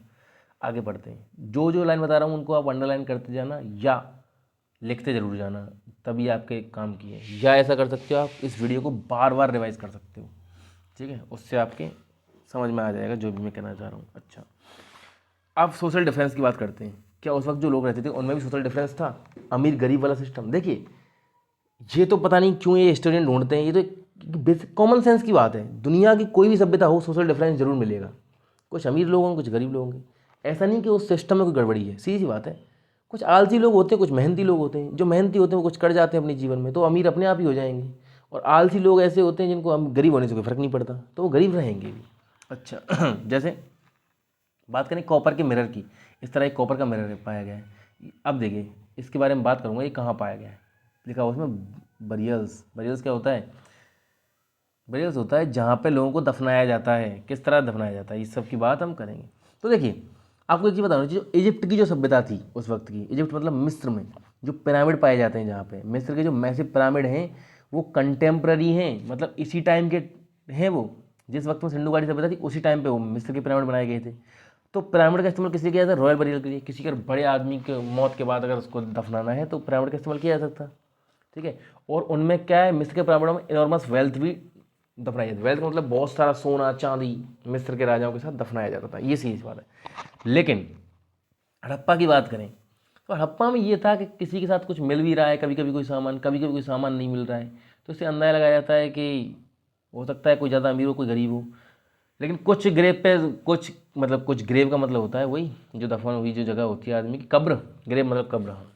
किसी में उसमें पॉटरी मिलती हैं, ऑर्नामेंट मिले हैं, ऑर्नामेंट मतलब साज सज्जा के सामान जो होते हैं। अच्छा, तो हो सकता है कि ये लोग शायद यकीन रखते हों कि शायद आफ्टर लाइफ में, आफ्टर लाइफ मतलब कि ये आदमी मर जाएगा जब जहाँ दूसरी जगह पैदा होगा या कहीं जाएगा, मरने के बाद जो जीवन होगा उसमें इसको शायद ज़रूरत पड़ेगी, तो इसलिए रख देते हों, शायद ऐसा अंदाजा लगाया जाता है। अच्छा, क्या क्या मिलाया गया, एक बार मिड 1980s मतलब 1985 के आसपास की बात है, उसमें क्या हुआ था कि एक मिला था, उसमें क्या मिला था कि 3 सेल रिंग मिली थी। सेल वगैरह के बारे में बताऊँ क्या होता है। जैस्पर बीड मिली थी, जैस्पर एक पत्थर होता है, इसकी क्या मिली थी, बीड। बीड मतलब वही मन के ऐसे। Hundreds of microbeads were found near the skull of male, मतलब एक आदमी जो दफन हुआ था उसके कंकाल के पास ये सब पाया गया था। लेकिन अभी जो भी हो, मतलब बरियल्स के बारे में बात कर रहे हैं हम कि क्या दफनाया जाता था उनके साथ। अब देखिए, एक किसी कॉपर का मिरर वगैरह भी मिल चुका है एक जगह पे तो दफनाया हुआ, हो सकता है ज़्यादा फैशनेबल आदमी हो उस वक्त का ये। तो सबसे बड़ी बात तो ये है कि तो आप ये सोचिए कि कॉपर का मतलब उस वक्त मिरर भी चलता था, सबसे बड़ी बात तो सोचने वाली ये है। चलिए मैं आपको काम की चीज़ बताऊँगा जो आपको याद रखनी है। एक तरह से अगर पूरा देखा जाए तो ये पाया गया है कि सिंधु घाटी सभ्यता के जो लोग थे वो मतलब महंगी चीज़ों को दफनाते नहीं थे मृत लोगों के साथ, जिस तरह और जगह के लोग, जैसे बाद में आप इंडिया की हिस्ट्री में देखोगे लोगों के साथ बहुत बहुत चीज़ें दफनाई जा रही हैं, राजाओं के साथ बहुत बहुत अच्छी अच्छी चीज़ें दफनाई जा रही हैं। और उस वक्त की अगर बात करें, मिस्र के पिरामिड जो थे उनमें कितनी वेल्थ है, सोना चांदी बहुत बड़ी मात्रा में दफनाया जा रहा है उनके साथ। लेकिन सिंधु घाटी सभ्यता में बिल्कुल भी कोई महंगा सामान नहीं दफनाया जाता था अगर जाता, तो ये बहुत इंपॉर्टेंट चीज़ है। इससे क्या पता चलता है कि शायद ये बहुत समझदार लोग होंगे उसी वक्त के, जिन्हें पता था कि फालतू में ज़रूरत क्या है किसी भी चीज़ को दफनाने की। अच्छा, जैसे बात करें तो देखिए, लुकिंग फॉर लग्जरीज, लग्जरीज का मतलब क्या होता है कि कुछ लोग होते हैं जिनको बहुत ही लग्जरी लाइफ जीनी होती है, जिनके पास कुछ अच्छे बहुत सामान होते हैं, जैसे अमीर लोग हैं उनके पास बहुत ही लग्जरी सामान होते हैं। तो अब इतिहासकार कैसे पता लगाते हैं लग्जरी चीज़ों का, तो भाई हमने कोई खुदाई की कहीं पे बहुत सारा सामान निकला, पता कैसे लगाएं कि उस वक्त का ये जो सामान है ये बहुत ही महंगी चीज़ों में गिनाया जाता था या सस्ती चीज़ों में गिनाया जाता था। देखिए, एक तो एक सिंपल सी बात आप समझिए, कोई भी सभ्यता या कोई भी हिस्ट्री लिखी जाती है, जो भी चीज़ें मिलती हैं वो पक्का वो सस्ती चीज़ें ही रही होंगी। भाई महंगी चीज़ें तो आदमी ये तो यूज करके ख़त्म कर देता है, या आदमी कहीं गाड़ के मर जाता है जो कभी मिलती नहीं है, समझिए बात को, या कहीं कहीं उसने अपनी तिजोरी अलग रखी हुई होगी जो अभी तक शायद मिली नहीं किसी को। चलो बात करते हैं ये सब स्टूडेंट कैसे पता लगाते हैं कि यूटिल कि ये जो चीज़ है ये यूटिलिटेरियन है या लग्जरीज में आती है। यूटिलिटी मतलब रोज़मर्रा के कामों में आती है या बहुत ही महंगी चीज़ है। तो देखिए कैसे पता लगाते हैं, यूटिलिटी वाली चीज़ें ऐसी होती हैं जो बहुत ही ऑर्डिनरी मटेरियल से बनी होती है, जैसे कोई पत्थर की बनी चीज़ है, कोई मिट्टी की बनी चीज़ है, जैसे क्वांट्स वही सिल लोड़ी वाली बात थी, पॉटरी, नीडल्स मतलब सुई, फ्लैश रबर्स, ठीक है, फ्लैश रबर मतलब जो बॉडी को खुजाने के लिए जो इस्तेमाल होती हैं, ऐसे कोई सामान होता होगा। अच्छा, लग्जरी चीज़ कौन सी होती है, लग्जरी चीज़ ऐसी जो जिनको बनाना मुश्किल होता है, जिन मटेरियल को, जैसे जैसे लग्जरी के अंदर आता है ये फैंस का बना हुआ पोर्ट। फैंस क्या होता है, फैंस होता है एक मटेरियल जिसको कैसे बनाया जाता है, सैंड या सिल्का के साथ एक कलर और गम कर, पहले तो कलर मिक्स किया, फिर एक कोई गम मतलब गोंद जैसा कोई सामान मिक्स किया, फिर इसको जलाया गया, तब जाके ये मटेरियल बनता है। मतलब काफ़ी टाइम लग रहा है इस मटेरियल को बनाने में, फिर इसका मटका बनाया गया है। तो ऐसा बोला जाता है कि शायद ये सामान उस वक्त का बहुत ही महंगा या लग्जरी सामान में हुआ होगा। लेकिन दिक्कत कहाँ आ जाती है, जब फैंस की बनी हुई, देखिए आप पहले तो स्टूडेंट समझ रहे थे कि भाई साहब फैंस जो है ये जो मटेरियल है ये बहुत ही लग्जरी चीज़ों में आता होगा। आपको पहले पता होना चाहिए, क्वेश्चन ये आ सकता है कि फैंस किससे बना होता है। एक मटेरियल होता है मेड ऑफ ग्राउंड सैंड और सिल्का, जो सैंड और सिल्का है उसको किसके साथ मिक्स किया जाता है, कलर के साथ, गम के साथ, और फिर उसको जलाया जाता है, तब जाके ये बनता है। ये क्वेश्चन आ सकता है यहाँ से, ये इंपॉर्टेंट है, ठीक है। अब देखें, जैसे दिक्कत कब आती है, जब फालतू चीज़ें, मतलब जैसे स्पाइंडल होल्स। स्पाइंडल होल्स क्या होती हैं पहले आपको बताना चाहिए। जैसे आपको पता होगा कि पहले जो है धागे कैसे बनाए जाते थे, वो चरखा होता था, सूत को काट के, सॉरी चरखा क्या, तो ऐसी नीडल टाइप की होती, सुई टाइप की होती है, जिनमें यूँ करके धागे को फंसाते हैं और इस तरह से ऐसे करके। अब ये बताइए, अब ये कोई ऐसा तो काम है नहीं, लग्जरी का काम है, जो भी आदमी बनाता होगा, कोई मजदूर रहा होगा या कुछ भी रहा होगा, ये चीज़ें भी फैंस की बनी हुई मिली हैं। तब स्टूडेंट, जब तब मतलब जो हिस्टोरियन है, इतिहासकार हैं, वो कन्फ्यूज हो जाते हैं कि यार ये मतलब कि मतलब ये चीज़ इंपॉर्टेंट, मतलब लग्जरी थी या नहीं थी, समझ रहे बात को। फिर भी ये बोला जाता है, देखो जो भी रहा हो एक अंदाजा लगाया जाता है, इसलिए मैं बोल रहा हूँ अंदाजे की चीज़ों से क्वेश्चन नहीं आते। मैंने आपको बस इतना यही चीज़ इंपॉर्टेंट बताई इसमें कि क्वेश्चन कहाँ से आएंगे, क्वेश्चन वहाँ से आएंगे कि फैंस किस किस चीज़ से बना होता है। तो आप बता सकते हो कि सिल्का को गम के साथ और कलर के साथ मिक्स करके जब जलाया जाता है, ये ऑप्शन जहाँ भी आपको देखा उसको टिक कर देना, ये क्वेश्चन आपका आ सकता है। ठीक है जी, बात कर लेते हैं इससे आगे। जैसे अब जो भी मिला हो, सिंधु घाटी सभ्यता में कुछ भी मिला हो, लेकिन एक चीज़ है कि गोल्ड जो था, सोना, वो बहुत रेयर ही मिला है, बहुत कम सोना मिला है। ठीक है, तो क्या पता चला, सोना तो शुरू से क्या रहा है, हमेशा रेयर ही रहा है, समझ रहे हो बात को।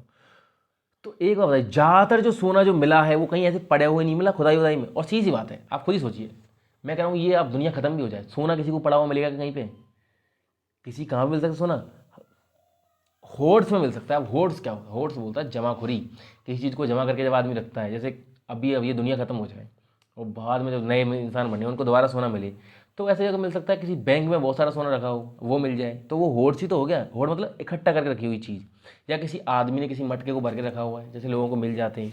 तो ज़्यादातर सोना इस तरह से मिला है, फालतू में पड़ा हुआ नहीं मिला है कहीं पर, और मिलेगा भी नहीं किसी भी सभ्यता में, ये एक सिंपल सी बात है।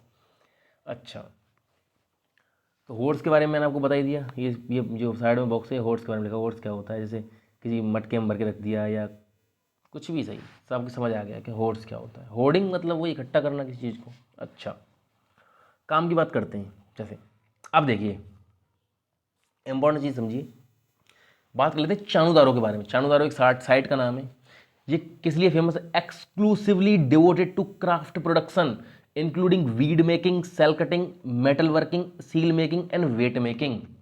समझ रहे बात को।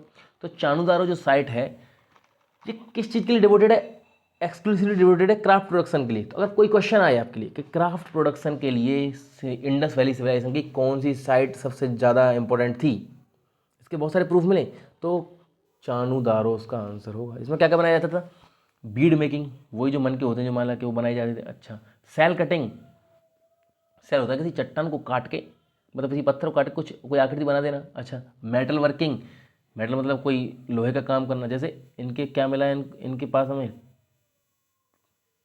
एक सेकेंड, जैसे आपको पता होगा कि ये लोग तांबा इस्तेमाल करते थे, ठीक है, टिन, तांबे को टिन के साथ इस्तेमाल करते थे, उससे एक मटेरियल बना देते थे, इसको क्या बोलते हैं अपन, ब्रॉन्ज। हमको क्या मिला है यहाँ पे, ब्रॉन्ज भी मिला है। तो इससे ये पता चलता है कि मेटलर्जी जो है, मेटलर्जी बोलते हैं इसी तरह से मेटल को बनाना, मतलब नए नए मेटल को बनाना। जैसे कॉपर और टिन को मिक्स करके हम आज भी ब्रॉन्ज बनाते हैं इसी तरह से, और इसी तरह से वो भी बना लेते थे। मतलब मेटलर्जी में काफ़ी होशियार रहे होंगे ये लोग। तो मेटल वर्किंग का जो काम है, ब्रॉन्ज बनाना, सील मेकिंग, सील तो मैंने आपको बता ही दिया, वही चौकोर से जिस पर कुछ छपा होता है, इसको ठोकने के लिए इस्तेमाल किया जाता है। वेट मेकिंग, वजन बनाना, 5 किलो 2 किलो, वो चौकोर सा जो होता है, वजन किसके बने हुए थे, चार्ट के, चार्ट नाम के मटेरियल के। सील किसकी बनी हुई थी, स्टेटाइट की। टेराकोटा क्या होता है, बर्न्ट क्ले, क्ले को जब कुछ आकृति बना के जैसे मटका होता है वो टेराकोटा ही तो है। समझ आ गया आपकी एक एक चीज़। तो क्राफ्ट प्रोडक्शन के लिए कौन सी साइट इंपॉर्टेंट है, चाणूदारो, समझ रहे हो बात को। अच्छा, और क्या क्या है, कार्नेलियन, कार्नेलियन की क्या बने होते थे, स्टोन होते थे, उनसे क्या बनाई जाती थी, बीड बनाई जाती थी। जास्पर की बीड बनाई जाती थी, क्रिस्टल, क्वार्ट्ज, स्टेटाइट, इस तरह के तो स्टोन का इस्तेमाल किया जाता है। ठीक है, किस किस तरह के स्टोन है, इस तरह, carnelian, jasper, crystal, quartz, steatite. समझ रहे हो बात को। मेटल किस किस तरह के इस्तेमाल होते हैं उनको भी सुन लो, कॉपर, ब्रॉन्ज, गोल्ड। तुम सोच रहे हो ब्रॉन्ज, ब्रॉन्ज कहीं मिलता नहीं है, कॉपर और टिन का इस्तेमाल करके ब्रॉन्ज बनाया जाता है। तो मतलब कितने मेटलर्जी में कितने होशियार लोग रहे होंगे ये। अच्छा, और और कौन कौन सी चीज़ें, जैसे जैसे ये तो हो गए मेटल, कॉपर, ब्रॉन्ज, गोल्ड। और चीज़ें जैसे shell, faience, terracotta, burnt clay, terracotta या बर्न्ट क्ले एक ही बात होती है। ठीक है, समझ बात को। कुछ जो बीड होती थी, बीड मतलब जो मन के जो होते थे मालाओं के, वो दो, एक मतलब दो से ज़्यादा, दो या दो से ज़्यादा स्टोन से बनाए जाते थे। कैसे, सीमेंट करके, जैसे दो पत्थरों को जोड़ा एक साथ सीमेंटेड करके, फिर उनके बीच में क्या कर दिया, छेद कर दिया, बन गया ना, दो पत्थरों को जोड़ के। मतलब कितना कितना दिमाग लगाते थे ये लोग भी। अच्छा, ये सब चीज़ें ये सब लोग बनाते थे, जैसे आप देख सकते हो। ये टूल बनाया हुआ है, ये बीड हैं, मालाओं के मनके हैं, छोटी बीड्स हैं, बड़ी हैं, समझ रहे हो बात को। अच्छा ये सब था। हमने क्या पढ़ा इसमें, क्राफ्ट प्रोडक्शन के लिए क्या कौन सी साइड इंपॉर्टेंट है, चाणूदारो। अच्छा, अब हम सेल की बात करें। सेल मैंने आपको बता दिया कि पत्थरों को जो काट के जो कुछ बनाया जाता है वो है। अच्छा, इस सेल की भी आगे थोड़ी सी बात होने वाली है, लेकिन उससे पहले मैं आपको बता दूं, मैंने अभी एक पत्थर की मतलब एक मेटेरियल की बात की जिसका नाम क्या था, कार्नेलियन। कार्नेलियन होता है लाख। आपने पहले लाख की चूड़ियाँ देखी होंगी रेड कलर की, देखी होंगी ना, जो ऐसे टूट जाती हैं तो औरतें उनको जला के चिपका लेती हैं दोबारा से, ठीक है। तो कार्नेलियन को बनाया कैसे जाता है वो सुनिए। कार्नेलियन को कैसे बनाया जाता है, मतलब आर्कियोलॉजिस्ट जो उन्होंने एक्सपेरिमेंट किया है कि कार्लेनियन जो है उसको किस तरह से लाया जाता है। कार्लेनियन होता है रेड कलर की जो बीड पाई गई ना, वो कार्लेनियन की बनी हुई है, कार्नेलियन, कार्नेलियन बोलते हैं, ठीक है। इसकी बनी हुई है, दो तरह की चीज़ों से बनी होती थी बीड, एक तो कार्नेलियन की, एक और मटेरियल जिसका नाम क्या था, लेपिस लजूली। लेपिस लजूली कहाँ से लाते थे हम, अफगानिस्तान से। भाई आपको पता है ना सभ्यता कहाँ तक फैली हुई थी, ये अफगानिस्तान तक। तो लेपिस लजूली किस कलर का होता था, ब्लू कलर का, बहुत अच्छा पत्थर है, वो अफगानिस्तान से आता था। रेड कलर का जो जो कार्नेलियन जो बीड बनाई जाती थी वो हम मतलब यहीं से बन जाती थी। अच्छा, बात करें तो इसके बारे में बात करते हैं। Archaeological experiments have revealed that the red colour of carnelian was obtained by firing the yellowish raw material and beads at various stages of production. तो क्या ऐसा बोलते हैं कि ये कार्नेलियन जो शुरू में रेड नहीं होता होगा, ये पहले येलो होता होगा, फिर इसको पहले जलाया जाता होगा, फिर इससे बीड बनाने के बाद बीड को भी जलाया जाता होगा फायर में, तब जाके इसका रेड कलर आता होगा।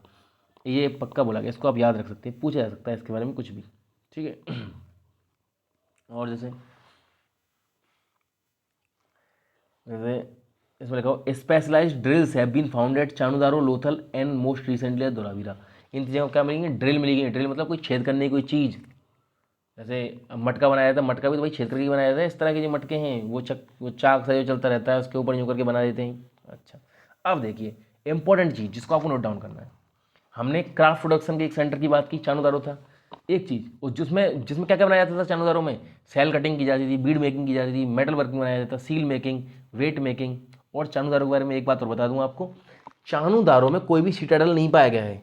चाणूदारो एकदम एक ही लेवल पर था, चाणूदारो के अंदर कोई भी सिटाडल नहीं है। अच्छा, अब बात करते हैं दो साइट जिनका नाम क्या है, नागेश्वर और बालाकोट। समझ रहे बात को, क्या है, नागेश्वर और बालाकोट। अच्छा उनमें क्या था, ये स्पेशलाइज सेंटर थे किसके लिए, मेकिंग ऑफ सेल ऑब्जेक्ट। जो सेल कटिंग वहाँ पे हो रही थी ना चाणूदारों में, उन सेल से कुछ ऑब्जेक्ट अगर बनाना है, जैसे चूड़ियाँ बनानी सेल की, रेडर बनाने हैं या कुछ और भी बनाना है, तो सेल का जो भी काम होगा, सेल के ऑब्जेक्ट बनाने का जो काम है, उसके लिए स्पेशलाइज सेंटर कौन से थे, नागेश्वर थे और बालाकोट थे, जहाँ से और जगह पहुँचाया जाता होगा।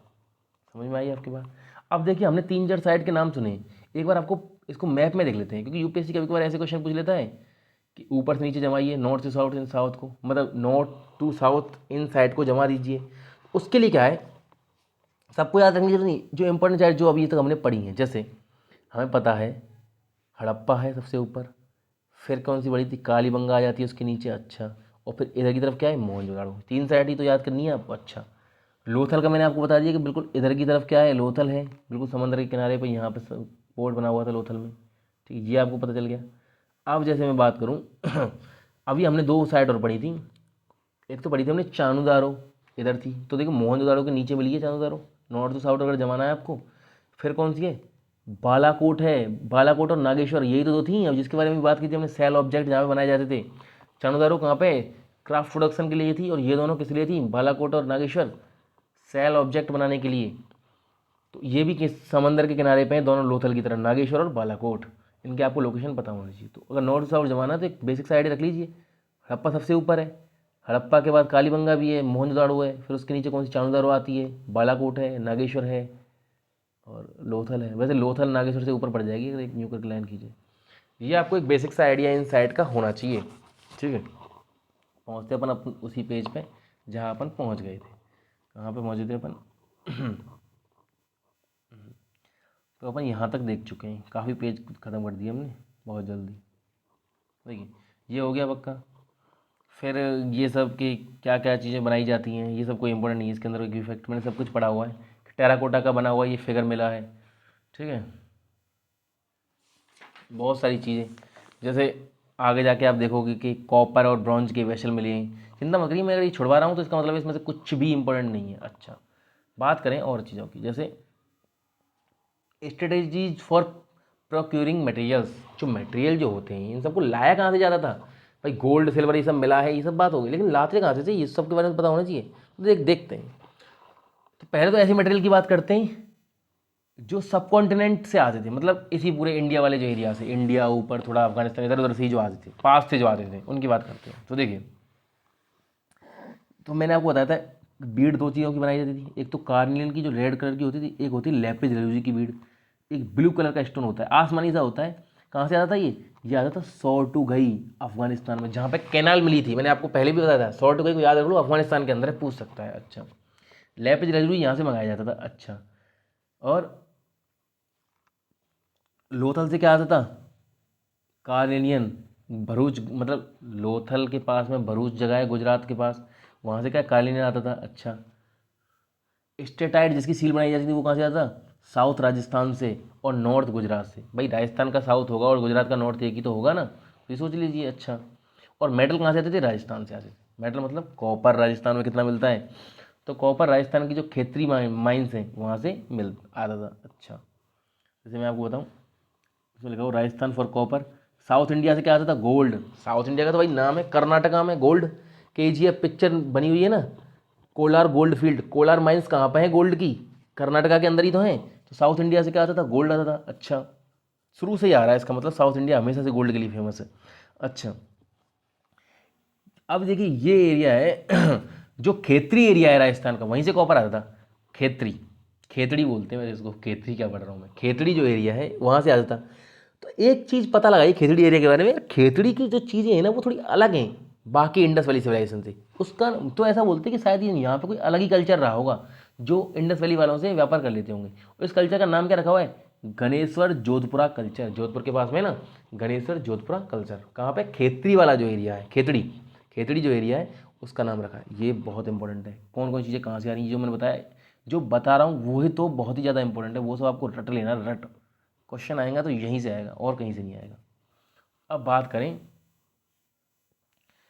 अब तो बात कर ली कि भाई अपने आसपास के एरिया से जो भी सामान मंगाया जा रहा है। अब बात करें कॉन्टैक्ट विद डिस्टेंट लैंड, दूर से क्या क्या सामान हम लेके आ रहे हैं। तो देखिए, आपको पता होना चाहिए कि भाई साहब इजिप्ट की सभ्यता भी इसी टाइम की थी, मेसापोटामिया की सभ्यता भी इसी टाइम की थी। आपको एक लोकेशन बताऊँ कि मेसापोटामिया इजिप्ट ये है कहाँ पे? देखिए, ये नक्शा है थोड़ा सा, ये आपको दिख रहा होगा, इधर की तरफ तो इंडिया है। तो देखिए इंडिया में यहाँ पे लिखा हुआ है, देखिए मैं आपको दिखाऊंगा, ये पूरा हिस्सा इंडिया का है। ये सब इंडस वैली सिविलाइजेशन का हिस्सा है। इधर लिखा हुआ है मेलुहा। तो इससे क्या पता चलता है? इंडस वैली सिविलाइजेशन के लोगों को क्या बोलते थे? मेलुहा। मेलुहा का मतलब क्या होता है? Land of seafarer. Seafarer मतलब नाविकों का लैंड, मतलब यहाँ के लोग नाव वाव चलाते थे, बहुत दूर दूर व्यापार करने जाते थे, इसलिए इनको क्या बोलते थे? मेलुहा। मेलुहा कहाँ पे लिखा मिला है? मेसापोटामिया के अंदर। तो एक चीज़ याद रखिए, जिस वक्त यहाँ पे इंडस वैली सिविलाइजेशन चल रही थी, ऐसी बहुत सारी सभ्यताएं और भी जगह चल रही थी, जैसे इजिप्ट के अंदर, मिस्र के अंदर। अब देखिए मिस्र इधर की तरफ होता है, देखिए ये तो इजराइल है इधर, आपको पता होना चाहिए। इधर ये ना रेड सी के इस तरफ ये जो एरिया है, इधर नक्शा नहीं बना हुआ है पूरा, इधर मिस्र है। मिस्र के अंदर जो सभ्यता चल रही थी उसे इजिप्शियन सिविलाइजेशन बोलते हैं।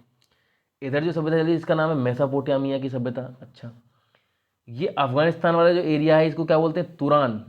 इसका नाम क्या है? तुरान। तो इस तरह एक अलग सभ्यता चल रही थी। इधर देखिए आप, ओमान, इधर ओमान है ना, अब मैप में देखोगे इधर ओमान देश है, लेकिन इसका नाम इसमें लिखा हुआ है मेगन। क्या लिखा हुआ है? मेगन। अब ये सब नाम आए कहाँ से? मेगन, दिलमून, तुरान, मेलुहा, ये सब नाम आए कहाँ से?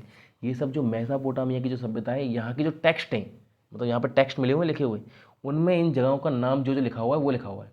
तो पूछा जा सकता है आपसे कि ओमान का नाम मेसोपोटामिया किस टेक्स्ट के अनुसार क्या है? मेगान बोलते थे ओमान को, मेगान, ओमान, ठीक है। अफगानिस्तान को तुरान बोलते थे। अच्छा, और देखिए यहाँ पे अगर आप वर्ल्ड मैप में देखो तो यहाँ पे आपको बहरीन नाम का देश दिखेगा अभी के वक्त में, तो बहरीन के आइलैंड नहीं है, लेकिन इस मेसोपोटामिया टेक्स्ट में इसका नाम क्या लिखा हुआ है? दिलमुन। क्या लिखा हुआ है? दिलमुन। तो अपना जो कॉन्टैक्ट है मेगन से भी होता था, दिलमुन से भी अपन कॉन्टैक्ट करते थे, मेसोपोटामिया से, तुरान से तो अपन लाते ही लेपिस लजूजी, अपन इन सब चीज़ों जगहों से क्या करते थे? कॉन्टैक्ट करते थे, ऐसा कुछ लिखा हुआ है। अच्छा देखिए तो अब देखते हैं, अभी आर्कियोलॉजी के फाइंड में क्या पता चला है कि कॉपर जो है वो राजस्थान से तो आता ही है, उसके साथ पता है कहाँ से लाया जाता है? ओमान से। ओमान कौन सी जगह है? मेगन। ये कौन सी जगह है? Megan, Oman. अच्छा, ये पक्की बात हो गई। अच्छा जी, तो अभी पता कैसे चला ये सब? मेसापोटामिया के जो टेक्स्ट हैं उनमें लिखा हुआ है कि भाई साहब जो ये रीजन कॉल्ड जो मेगन है ये ओमान का नाम होगा पक्का, ये सब इन्होंने। और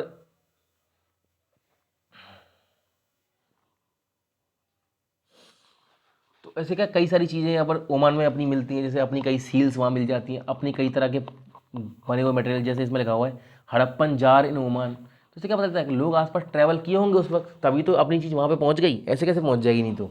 समझ रहे बात को? अच्छा, जैसे आप देख सकते हो ये सब सील हैं, ये बहुत तरह की। अब देखिए अपन तो सील बनाते थे चौकोर सील, इंडियन जो सील बनाते थे वो चौकोर होती थी, मतलब स्क्वायर शेप में, इसको आराम से जो ठोका जा सके। मेसोपोटाम के जो लोग सील बनाते थे वो सिलेंडर शेप में होती थी, यूँ बेलन आकार में। तो ये भी आपसे पूछा जा सकता है कि जो इंडस वैली सिविलाइजेशन की जो सील थी वो कैसी थी? चौकोर थी, स्क्वायर थी। और इनकी सील कैसी थी? इसका मतलब क्यूब शेप में थी, क्यूब थी। और इनकी सील कैसी थी? सिलेंडर थी। ये आपको समझ आया कि मेसोपोटामिया की जो सील थी वो कैसी? सिलेंडर थी।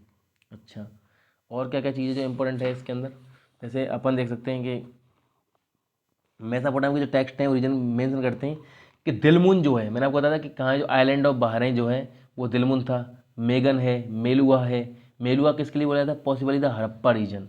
हड़प्पा को क्या बोलते थे वो? मेलुआ बोलते थे। अच्छा, मेसोपोटामिया के जो मिथ हैं, मान्यताएं जो हैं, उनमें ये लिखा होगा कि मेलुआ का मतलब क्या होता है? मे योर बर्ड बी द हेजा वर्ड, कि यहाँ पे क्या पाई जाती है? हेजा वर्ड पाई जाती है।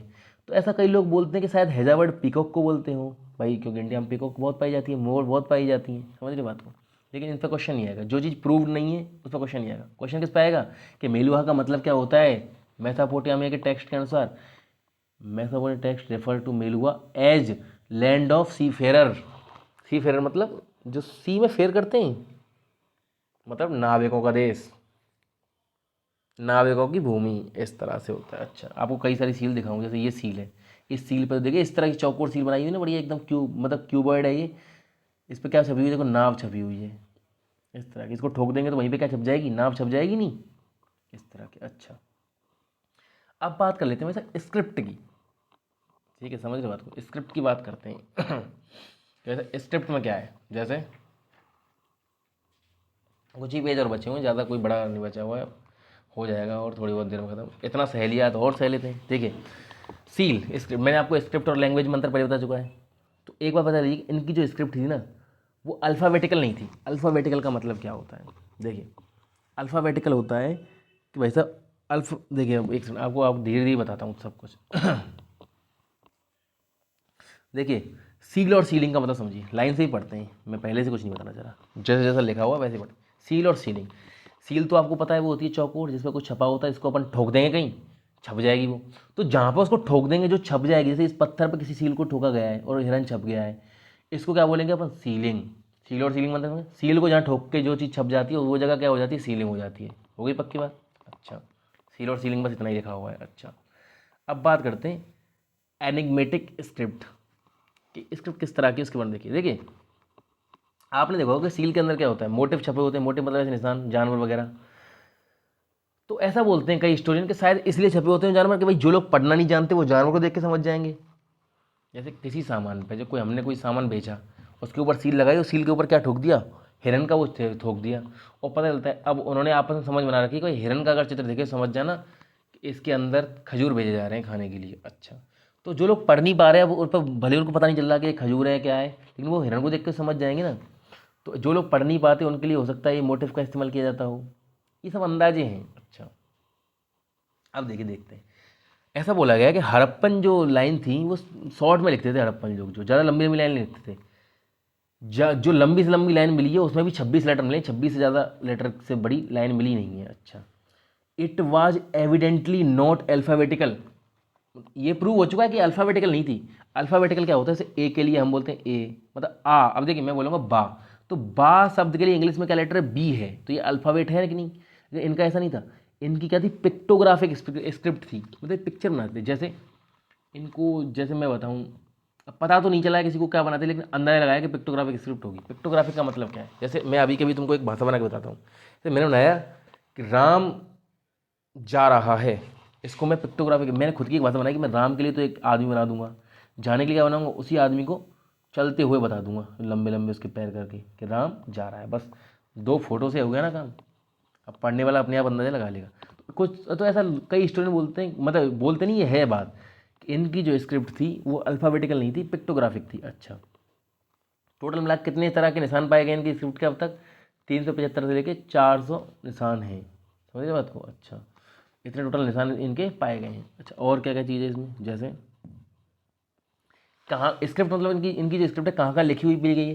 देखिए, सील पे लिखी होती है, कॉपर के टूल पे लिखी हुई पाई गई है, कई जार पे, कई कॉपर के जार हैं उन पे, कई टेराकोटा की जो टैबलेट है उन पे लिखी हुई है, ज्वेलरी पे, बोन रॉड्स पे, हड्डियों की जो बनाई गई रॉड्स होती हैं, कई जगह इनका लिखा हुआ मिला गया है। तो ये सब है। बस इतना आपको याद रखना है कि अभी तक पता तो लगा ही नहीं गई है। इतना पता लगा है कि लेफ़्ट से राइट लिखते थे और उल्टा की तरफ, जैसे उर्दू लिखी जाती है इधर, और अल्फ़ाबेटिकल नहीं थी। ये इंपॉर्टेंट है जो मैंने आपको बता दिया। अच्छा, वेट के बारे में बात करें, वजन मतलब तौलने के लिए किस चीज़ का इस्तेमाल करें? तो वजन जो थे वो क्यूबिकल थे, बिल्कुल चौकोर होते थे। क्यूबिकल किसके होते थे? चार्ट के। मैंने पहले बोला था ना आपको पहले भी कि किसके वेट थे? चार्ट के, जिन पर कोई भी मार्किंग, बिल्कुल चिकने एकदम, कुछ भी उन पर लिखा हुआ नहीं होता था। ये बात पक्की होगी। अच्छा, अब जैसे बात करें और तो इसके बारे में एक इंपॉर्टेंट चीज़ आप याद रख लीजिए, फैक्ट है जो जो कि पूछा जा सकता है कि वजन इस तरह से थे कि वजन के जो लोअर डिनोमिनेशन जो होते थे वो तो बाइनरी में होते थे, 1 2 4 8 16 32 इस तरह से 12,800 तक। और जो हायर डिनोमिनेशन जो होते थे, बड़े जो वजन जो होते थे, वो किस तरह होते थे? डेसिमल सिस्टम होते थे। देखिए, अब बाइनरी और डेसिमल सिस्टम को समझने की आपको जरूरत नहीं है। डेसिमल सिस्टम होते हैं नॉर्मल संख्या, जैसे हम बोलते हैं 1 2, मैंने बोला 101 102, तो 102 मैंने ऐसे लिख दूंगा, ये डेसिमल में लिखा है मैंने। बाइनरी के अंदर 102 को अलग तरह से लिखा जाएगा, ये समझ लीजिए आप। तो बस इतना समझ लीजिए कि वजन के जो लोअर डिनोमिनेशन जो होते थे वो कैसे होते थे? बाइनरी में होते थे। और जो हायर डिनोमिनेशन हैं वो कैसे होते थे? डेसिमल सिस्टम में होते थे। वैसे ही बाइनरी सिस्टम छोटा होता है, तो समझ लीजिए लोअर बाइनरी, हायर डेसिमल। बिल्कुल फैक्ट है, याद रख लीजिए, रट लीजिए ये बात, ठीक है? पूछा जा सकता है। अच्छा, अब बात करते हैं एंशियंट अथॉरिटी की। भाई एक बात बताओ, जब एक चीज़ पाई गई है कि जो ब्रिक्स हैं, मतलब किसी एक सेंटर पर नहीं, पूरी की पूरी सभ्यता में ऊपर से लेके नीचे तक सब जगह एक ही तरह की ईंटों का इस्तेमाल हो रहा है, तो मतलब कोई ना कोई राजा या कुछ ना कुछ तो रहा होगा जिन्होंने कुछ ना कुछ रूल सेट किए होंगे, भाई इसी तरह की ईंट बनानी है, एक ही तरह की नालियाँ मिल रही हैं जिनमें मेल होल मिल रहे हैं, तो मतलब कुछ ना कुछ सिस्टम, कोई ना कोई सरकार तो चलती होगी, कुछ ना कुछ तो रहा होगा। तो अंदाजा लगाया था कि शायद हो सकता है कोई किंग हो। समझ रहे हो बात को? जैसे एक चीज़ देख, तो ये बात एक इंपॉर्टेंट है नोट करने वाली कि ब्रिक्स जो है वो सब जगह सेम साइज़ की मिली। अगर कहीं आपको ऑप्शन लिखा है कि हड़प्पा जो सिविलाइजेशन है, इंडस वैली सिविलाइजेशन है, उसकी हर साइड पे ईंट का एक अलग साइज मिलता है, तो ये बिल्कुल गलत स्टेटमेंट है। हर जगह ईंट क्या है? हमेशा सेम साइज की ही पाई गई हैं। ये बात आपकी समझ आई बिल्कुल क्लियर कट? अच्छा, अब बात करते हैं कि क्या कोई राजा वाजा रहा होगा या नहीं। देखिए, अब तो हमें ये तो पता नहीं कि राजा रहा होगा कि नहीं, लेकिन एक ये फ़ोटो जरूर मिली है। इसको स्टूडेंट ने नाम बोला प्रीस्ट किंग। देखिए, इस तरह का ये दाढ़ी वाड़ी वाला मोदी जी जैसा लग रहा है, और इसने कोई शॉल सी ओढ़ी हुई है, तो इससे क्या पता चलता है कि कॉटन की शॉल होगी। कॉटन मिला है ना, तो पक्का कॉटन की पहनी हुई होगी इसने। ये सब इसके बारे में अंदाजा है। तो बस ऐसा कुछ पक्का तो है नहीं, लेकिन अब मेसोपोटामिया से अपना कॉन्टैक्ट वगैरह होता था उस वक्त, तो मेसोपोटामिया के अंदर क्या होते थे? प्रीस्ट किंग होते थे, राजा थे वो, प्रीस्ट किंग बोलते थे उनको। तो यहाँ भी इसका नाम क्या रख दिया? प्रीस्ट किंग, शायद होता हो, किसी को पक्का कोई पता नहीं है। तो यही सब इसके बारे में बात की गई है कि जो भी कुछ होता हो, लेकिन ये सब कोई काम का नहीं है। मैं बोल रहा हूँ, जब तक कोई फैक्ट इस्टेब्लिश नहीं है, क्वेश्चन नहीं पूछा जा सकता, कभी ना पूछा गया है ना पूछा जाएगा। जो फिक्स चीज़ें हैं जो मैंने आपको अब तक बताई हैं, क्वेश्चन उन्हीं में से ही पूछा जाएगा। बात करें हम एंड ऑफ द सिविलाइजेशन। अब देखिए, मैं आपको बताऊंगा कि क्वेश्चन कैसे पूछा जाता है। देखिए, लास्ट ईयर CAPF में डायरेक्ट क्वेश्चन कैसे, देखिए इसमें जैसे लिखा हुआ है, फर्स्ट लाइन देखिए कि एंड कैसे हुआ सिविलाइजेशन का। इसमें लिखा हुआ है देयर इज एविडेंस, मैंने कहा ना, जैसे ही कोई चीज़ स्ट्रीम प्रूव हो गई, बस उसका क्वेश्चन बन सकता है, क्लियर कट सी बात है। तो एविडेंस मिला किस बात का? कि बाई 1800 CE BCE, मतलब 1800 BCE, मतलब ईसा पूर्व में ज़्यादातर जो most of the mature Harappan site किस किस रीजन की? चोलिस्तान की अबेंडन हो गई। अबेंडन मतलब उनको छोड़ दिया गया था। देखिए, 2600 से 1900 तक बढ़िया मैच्योर फेज चल रहा है। 1800 में जाके क्या देखा गया? एक सबूत मिला है इस बात का कि चोलिस्तान के पास की जो साइट है उनको छोड़ दिया गया। अब क्यों छोड़ा लोगों ने, कहाँ चले गए लोग, ये तो पता नहीं, लेकिन इस बात का क्या एविडेंस है। अब लास्ट ईयर CAPF में पता क्या क्वेश्चन था? सेम लाइन लिख दी, पता क्या लिखा कि most of the mature Harappan site in region such as Cholistan, यही डिट्टो यहाँ तक लाइन अबेंडेंट किस समय पे हो गई? तो ऑप्शन थे 2200 BC, 1900 BC, 1800 BC, तो बस आंसर क्या था 1800 BC, उसका क्या था आंसर। अब आप समझ लीजिए कि जहाँ भी कोई चीज़ इन बुकों में प्रूव हो चुकी है, हिस्ट्री से केवल वही चीज़ पूछी जाती है जो पक्की है। समझ रहे हो बात को? अच्छा, तो हमें क्या पता चला कि 1800 BC में जो चोलिस्तान वगैरह की जो साइड थी वो खाली कर दी वो घर लोगों ने। क्यों कर दिए पता नहीं किसी को। अच्छा, पर 1800 में तो चलो चोलिस्तान के वगैरह के पास खाली किए, लेकिन एक चीज़ देखी थी जैसे कुछ हड़प्पन साइट जो थी ना, वो 1900 के बाद ही बिल्कुल ट्रांसफॉर्म हो गया था उनका मटेरियल कल्चर। जैसे कैसे ट्रांसफॉर्म हो गया था, एक चीज़ जैसे पहले वो सेम वेट का इस्तेमाल करते थे, एक जैसी ईंटों का इस्तेमाल करते थे, धीरे धीरे उनके घर छोटे होने लग गए। उनके जो वेट जो हैं, जिस तरह से पहले वो जिस तरह के वेटों का इस्तेमाल करते थे, नॉर्मल वेट पे आ गए वो। समझ रहे हो बात को? तो मतलब ऐसे क्या, मतलब लोग तो उल्टा विकसित होते हैं, ये कम विकसित कैसे हो गए, इस सब के ऊपर बहुत सारी थ्योरी दी जाती है। तो क्या क्या बोलते हैं कि इसके क्या क्या कारण हो सकते हैं। कारण ये हो सकते हैं, जैसे हो सकता है क्लाइमेट चेंज की वजह से हो, डिफॉरेस्टेशन हो गया हो, ज़्यादा बाढ़ आ गई हो, या सूखा वगैरह पड़ गए हो, नदियों ने अपना कोर्स बदल दिया हो। नदियों का कोर्स क्या होता है, जैसे नदी यूँ बह रही है, अभी नदी इससे जुड़ के यूँ बहने लग गई, तो इधर जहाँ पहले हरियाली थी अब वो सूख गई, और जहाँ पे पहले सूखा था उधर बाढ़ आ गई। समझ रही हो बात को? ये हो सकता है, नदियों ने अपना कोर्स चेंज कर दिया हो। अच्छा, ये कई तरह के रीज़न हो सकते हैं, लेकिन सबसे बड़ा क्वेश्चन ये है कि क्या इनमें से एक भी जो चीज़ है वो पूरी की पूरी सभ्यता को ख़त्म कर सकती है। तो खुद ही सोचो अपने दिमाग से, कोई एक शहर खत्म हो जाएगा, दो, मतलब सबके सब लोग कैसे खत्म हो गए, उसके ऊपर आज तक क्वेश्चन मार्क लगा हुआ है। कई लोग सोचते हैं कि जो आर्य जो लोग हैं, जैसे नॉर्थ इंडिया के जो ज़्यादातर लोग, वो सब आर्य हैं, हम सब आर्य हैं। जो कहाँ से आए थे हम, ईरान से हम लोग आए थे। ईरान मतलब ईरान से, और ऊपर यूरोप की साइड से हम लोग यहाँ पे आए थे, ऐसा हिस्टोरियन बोलते हैं। जबकि मैं इस बात को बिल्कुल भी मानता नहीं कि हम आए थे, पर ठीक है, आपको तो यूपीएससी के लिए पढ़ना है, तो जो लिखा हुआ है वही पढ़ना है, तो देखिए समझिए, आर्य आए थे, बोलते हैं कि आर्यों ने आके यहाँ पे ख़त्म कर दिया। तो देखिए, आर्यों का जो आना हुआ था वो था 1500 BC में, सभ्यता खत्म हो गई 1900 BC में। तो 400 साल बाद कैसे आगे आए हैं ये लोग, और फिर जाके कैसे ख़त्म हो सकती है। तो ये भी एक रीज़न दिया जाता है, जो कि फालतू रीज़न है, लेकिन ये रीज़न ज़्यादा बोले जाते हैं। क्लाइमेट चेंज, डिफॉरेस्टेशन, इनको आप नोट कर सकते हो, पूछा नहीं जाएगा लेकिन इसके बारे में भी। अब देखिए एक बात समझिए, एक और जैसे जो एविडेंस है, जैसे क्या हड़प्पन साइल खत्म, हड़प्पन जो सभ्यता है वो खत्म हुई, इसका क्या सबूत है। कई जैसे कोई बोले कि भाई खत्म, तुम्हें क्या पता कि खत्म हो गई है, क्या पता हम जब से रहते ही आ रहे हैं अब तक। देख खत्म कैसे हुई उसका बताता हूँ। एविडेंस ये है कि सील खत्म हो गई। सील का जो इस्तेमाल होता था, स्क्रिप्ट जो थी, स्क्रिप्ट ही खत्म हो गई। आज तक कोई जानता ही नहीं कि किस किस भाषा में लिखा हुआ है इन्होंने। डिस्टिंक्टिव वीड्स, मतलब नई तरह की बीड़ आने लगी, मतलब सॉरी, वो पुरानी जो बीड्स थी वो खत्म हो गई। पॉटरी जो थी उस तरह की, पॉटरी मतलब जो बर्तन जो बनाए जाते थे वो सब खत्म हो गए। A shift from standardised weight system to a local weight. पहले पूरी जगह पे एक ही वेट का इस्तेमाल होता था, सब जगह एक ही तरह के वेट, कि भाई साहब 1 किलो के अंदर इतना, जैसे अभी के वक्त में क्या है, 1 किलो के अंदर 1000 ग्राम है। अब पता चले कि किसी एक देश में 1 किलो में 1200 ग्राम होते हो, तो मैं कह रहा हूँ कि फिर लोगों ने अपने लोकल वेट सिस्टम बना लिए, अपने अपने हिसाब से वेट का इस्तेमाल करने लगे, पूरा सिस्टम खत्म हो गया। अवेंडरमेंट हो गया सिटीज़ का, लोगों ने सिटी खाली कर दी, ये सब हुआ। ये सब क्या किस चीज़ के सबूत हैं, ये आप याद रख सकते हो क्या क्या हुआ था, कि ये सब सील गायब हो गई थी, स्क्रिप्ट खत्म हो गई, बीड्स खत्म हो गई, ये सब वेट जो मतलब स्टैंडर्ड जो वेट था उससे लोकल वेट सिस्टम लोग आ गए। ये सब सबूत हैं किस चीज़ के, इसी चीज़ के सबूत हैं कि भाई साहब कि सभ्यता क्यों ख़त्म हुई होगी। समझ रहे हो क्या आप? अच्छा अब जैसे बात करें, अब जैसे बोलते हैं कि आर्यों ने इन्वेजन किया होगा, एविडेंस ऑफ इन्वेजन बोलते हैं ना कई लोग, कि भाई आर्य आए थे और उन्होंने इन्वेड करके उनको ख़त्म कर दिया। अच्छा, इसके बारे में बात कर लेते हैं, इसके बारे में क्या क्या थ्योरी दी जाती है। तो एक REM व्हीलर नाम के एक वो थे, डायरेक्टर जनरल बने थे।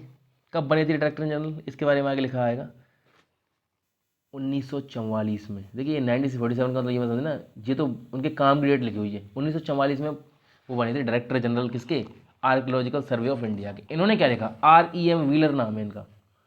हमने किन के बारे में पढ़ा, हमने अर्नेस्ट मके के बारे में पढ़ा, जिन्होंने क्या बोला था कि it is the most complete ancient system that has been discovered till now.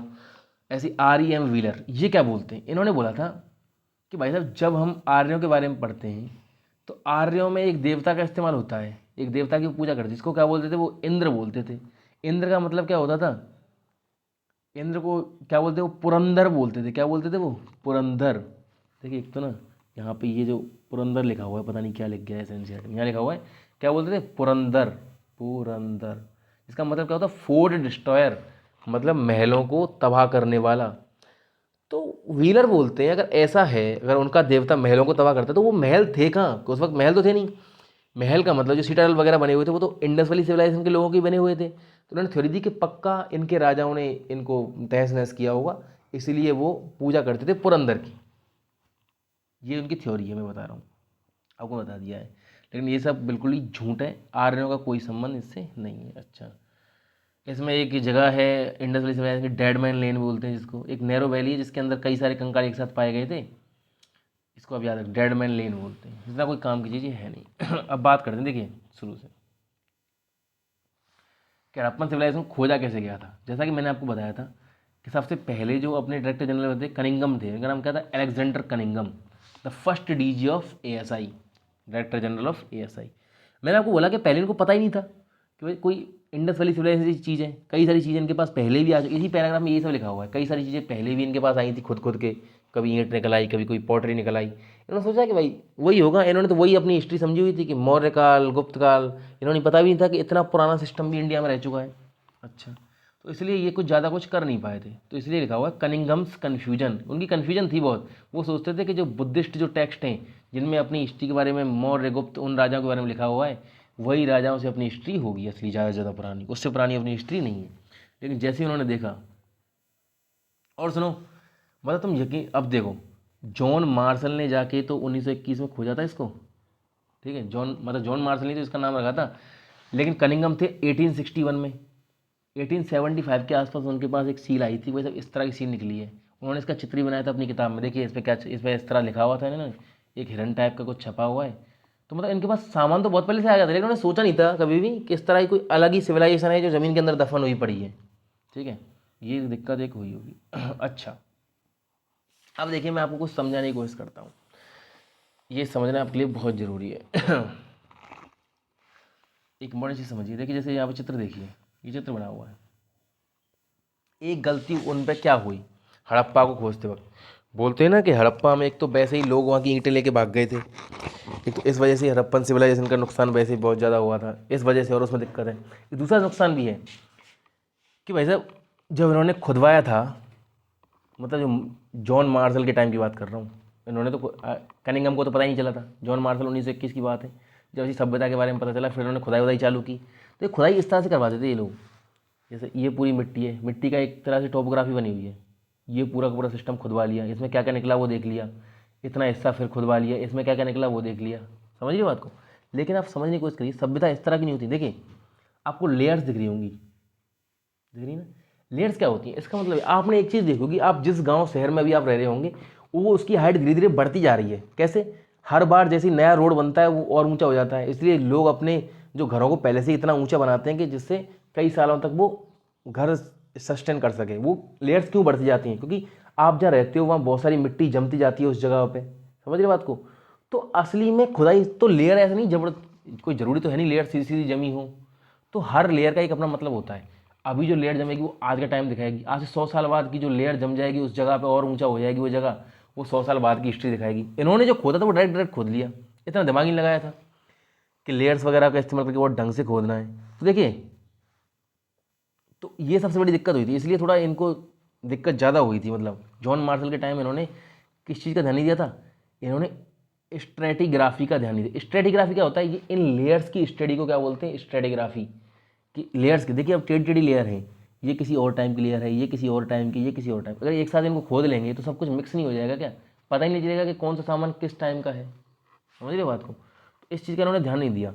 यही इस पैराग्राफ में लिखा हुआ है, जैसे साइड्स, माउंट्स एंड लेयर्स। इसमें क्या लिखा हुआ है? इसमें लिखा हुआ है देखिए कि जो वही मैंने जो आपको समझाया अभी कि ऐसे जमती जाती हैं, कि जो ये डेजर्सन या अबॉर्डनमेंट जो होता है इनको क्या बोलते हैं? स्टेराइल लेयर बोलते हैं, जो लेयर जमती जाती हैं। समझ रहे बात को? अब इन जो लेयर्स की जो स्टडी है, the study of these layers, किसको क्या बोलते हैं? स्ट्रेटिग्राफी। तो इन्होंने क्या स्ट्रेटिग्राफी का क्या नहीं दिया था? ध्यान नहीं दिया था जॉन मार्शल ने। ये सबसे बड़ी इनकी कमी रही थी। इसमें लिखा भी हुआ है, देखिए आप पढ़ सकते हो। देखो इसको याद रखिए, स्ट्रेटिग्राफी क्या होती है? लेयर्स की स्टडी। अच्छा, कि Marshall tended to excavate along regular horizontal units measured uniformly throughout the mound, ignoring the stratigraphy of the site. देख समझ रहे हो? उन्होंने हॉरिजॉन्टली डायरेक्ट डायरेक्ट खोद लिया उन्होंने स्ट्रेटिग्राफी का ध्यान नहीं रखा कि भाई साहब लेयर टेढ़ी मेढ़ी भी हो सकती हैं, धीरे धीरे खुदाई करनी चाहिए एक जगह की, कि पहले पूरे हिस्से की एक छोटी छोटी खुदाई करो, उसमें देखो क्या सामान है, फिर और नीचे जाओ, इससे पता चले। इन्होंने क्या किया, सीधा खुदवाया इतने बड़े गड्ढे को, उसमें जो सामान निकला उसको इकट्ठा कर लिया। तो इस तरह से क्या नुकसान हो जाता है, कई चीज़ों का ढंग से नहीं दिख पाती। अच्छा, तो इन्होंने किस चीज़ को इग्नोर कर दिया जॉन मार्शल ने, स्ट्रेटिग्राफी को। इससे क्या हुआ था, कई सारे जो आर्टिफैक्ट जो रिकवर हुए थे, जो हो सकता है अलग अलग टाइम के हों, लेकिन वो एक साथ इकट्ठे हो गए थे। अब भाई साहब उनको डिफ्रेंशिएट करना बहुत मुश्किल हो गया था कि कौन सा किस वक्त का है। ये भी एक नुकसान रहा था। लेकिन अब देखिए इसमें लिखा हुआ है न्यू टेक्निक एंड क्वेश्चंस। अब कौन आ गया, मैंने इनके बारे में बताया था, जो अभी इसकी बात कर रहे थे कि आर्यों ने, वो आर्यों का देवता है इंद्र, फोर्ट डिस्ट्रॉयर, वो फोर्ट कहाँ थे, REM व्हीलर, जिसके बारे में भी मैंने बात की थी। तो अब देखिए, अब किसका टाइम आ गया, REM व्हीलर। कब बने थे ASI, ये ट्रैक्टर बने थे 1944 में, याद रख सकते हो, क्वेश्चन पूछा जा सकता है क्योंकि NCERT में दिया हुआ है। अच्छा ये समझ गए भाई स्टडीग्राफ। इन्होंने स्टडीग्राफ का बहुत अच्छे से ध्यान रखा। ये एक्स आर्मी ब्रिगेडियर थे, इसको तो खैर याद रखने की आपको जरूरत नहीं, लेकिन स्टडीग्राफी का बहुत इन्होंने ध्यान रखा और अच्छी तरह से खुदाई करवाई आगे से, तो इन्होंने बहुत अच्छे से ध्यान रखा। अच्छा, फिर 1944 वगैरह है, उस वक्त आज़ादी वगैरह के अलग वो चल रहा था अपना हिस्ट्री में। जैसे आज़ादी हो गई, पाकिस्तान बन गया, तब अपने जो इंडिया के नए आर्कियोलॉजिकल जो आर्कियोलॉजिस्ट थे उनको और मौका मिला अच्छे से सर्वे करने का। फिर जाके बाद में ये सब जो बाकी की जो साइट है ना, जैसे कालीबंगा, लोथल, राखीगढ़ी, इनको आज़ादी के बाद में डिस्कवर किया गया है। इतनी सी बात है इसमें, समझिए बात को, पार्टीशन के बाद में। अच्छा, लेकिन स्टडीग्राफी का ध्यान सबसे पहले किस डायरेक्टर जी ने रखा था, REM व्हीलर, आप इसको रख सकते हो। फिर इसमें ये पैराग्राफ है व्हीलर एट हड़प्पा, इसमें इतना कोई इंपॉर्टेंट नहीं है, बस इन्होंने ये बताया हुआ है कि मैं जब खुदाई के लिए गया हुआ था हड़प्पा में, तो मैंने ऐसा बोला था कि सुबह जल्दी उठ जाएंगे, 2 घंटे खुदाई करेंगे, क्योंकि भाई राजस्थान के रेगिस्तान है, राजस्थान का उधर की तरफ, और उधर की तरफ तो गर्मी पड़ती है, तो उन्होंने सोचा था कि 8 बजे तक जल्दी जल्दी खुदाई कर लेंगे जितनी होगी, फिर ऐसे करके किया करेंगे। लेकिन उन्होंने इस पैराग्राफ में ये लिखा है कि मुझे वो जगह इतनी अच्छी लगी, खुदाई करते करते कब दिन के 12 बज गए, मतलब 6-7 घंटे बीत गए, लिखा होता है, और मैं खोदता ही रहा, मुझे बहुत मज़े आ रहे थे वहाँ पे, ऐसा कुछ उन्होंने लिखा है, जो कि अपने काम का नहीं है बिल्कुल भी। समझ रहे हो आप बात। अच्छा, लास्ट पेज बचे हुए हैं अपना 22 और 23, और फिर ख़त्म। ठीक है जी, चलो इनको और देख लेते हैं जल्दी जल्दी। देखिए दिक्कत क्या आती है इनको एक साथ रखने में। देखिए सिंपल सी बात है, जो मैंने आपको पहले बताया कि मैं आपको ये सब पहले ही बता चुका हूँ, ये पैराग्राफ में जो भी लिखा हुआ है, इनमें लिखा हुआ है कि भाई कि जो अब जो हमको मिलता है वो ऑर्डिनरी सामान ही तो मिलता है। और खुद ही सोचिए, आपके पुराने कपड़े जो बचपन में आपने पहने थे, आज तक है क्या उनका कोई अस्तित्व बचा है क्या अभी के वक्त? वो कपड़े ही जब खत्म हो चुके वो कैसे मिलेंगे?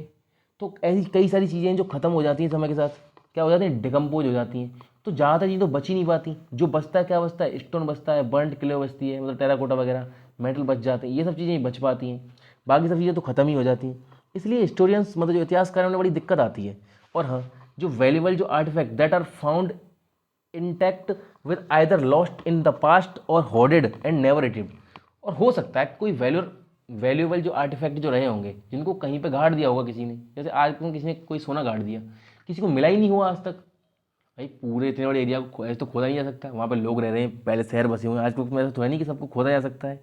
तो हो सकता है कि अच्छी चीज़ें अभी तक पाई भी ना गई हों, ये सब बड़ी दिक्कत आती है ढूंढने में। यही सब इसमें लिखा हुआ है, क्या क्या दिक्कत आती है, मैं आपको सब बता चुका हूँ। कोई काम का आपका पैराग्राफ ये है नहीं, एक एक चीज़ मैंने पढ़ी हुई है, ये चिंता आपको करनी नहीं है। अच्छा, तो आपको लेकिन एक इसमें इंपॉर्टेंट है, जैसे इसको आप देख सकते हो, ग्रेट बाथ और फायर अल्टार कालीबंगा और लोथल में पाए गए हैं। ग्रेट बाथ तो आप जानते हो, वो बड़ा सा जो बाथ को जो बाथ टब वो होता है, मतलब जो बड़ा सा, वो कहाँ पे पाया गया है, कालीबंगा और लोथल में, दोनों जगह पे ग्रेट बाथ भी मिले हैं। फायर अल्टार क्या होता है, आग जलाने का जो मंडप टाइप में होता है, हवन कुंड टाइप का, ये मिला है कहाँ पे, कालीबंगा और लोथल में। तो बोला जाता है कि शायद, अब देखिए इस पैराग्राफ का नाम क्या है, प्रॉब्लम विद इंटरप्रिटेशन। इसका नाम से ही समझ आ रहा है कि भाई जो ग्रेट बात है, हम समझ रहे हैं कि वो नहाने के लिए था, हो सकता है वो किसी और काम के लिए हो, नहाने के लिए, वो किसी रिचुअल के लिए हो, कि कोई बड़ी पूजा होती हो तभी नहाते हो केवल, उसमें कुछ भी हो सकता है ना। फायर अल्टार है, वो किस लिए इस्तेमाल होता हो क्या पता, हम सोच रहे हो किसी पूजा के लिए इस्तेमाल हो रहा है और वो वहाँ पे मुर्गा बना के खा रहे हैं रोजाना, मतलब कुछ भी हो सकता है ना।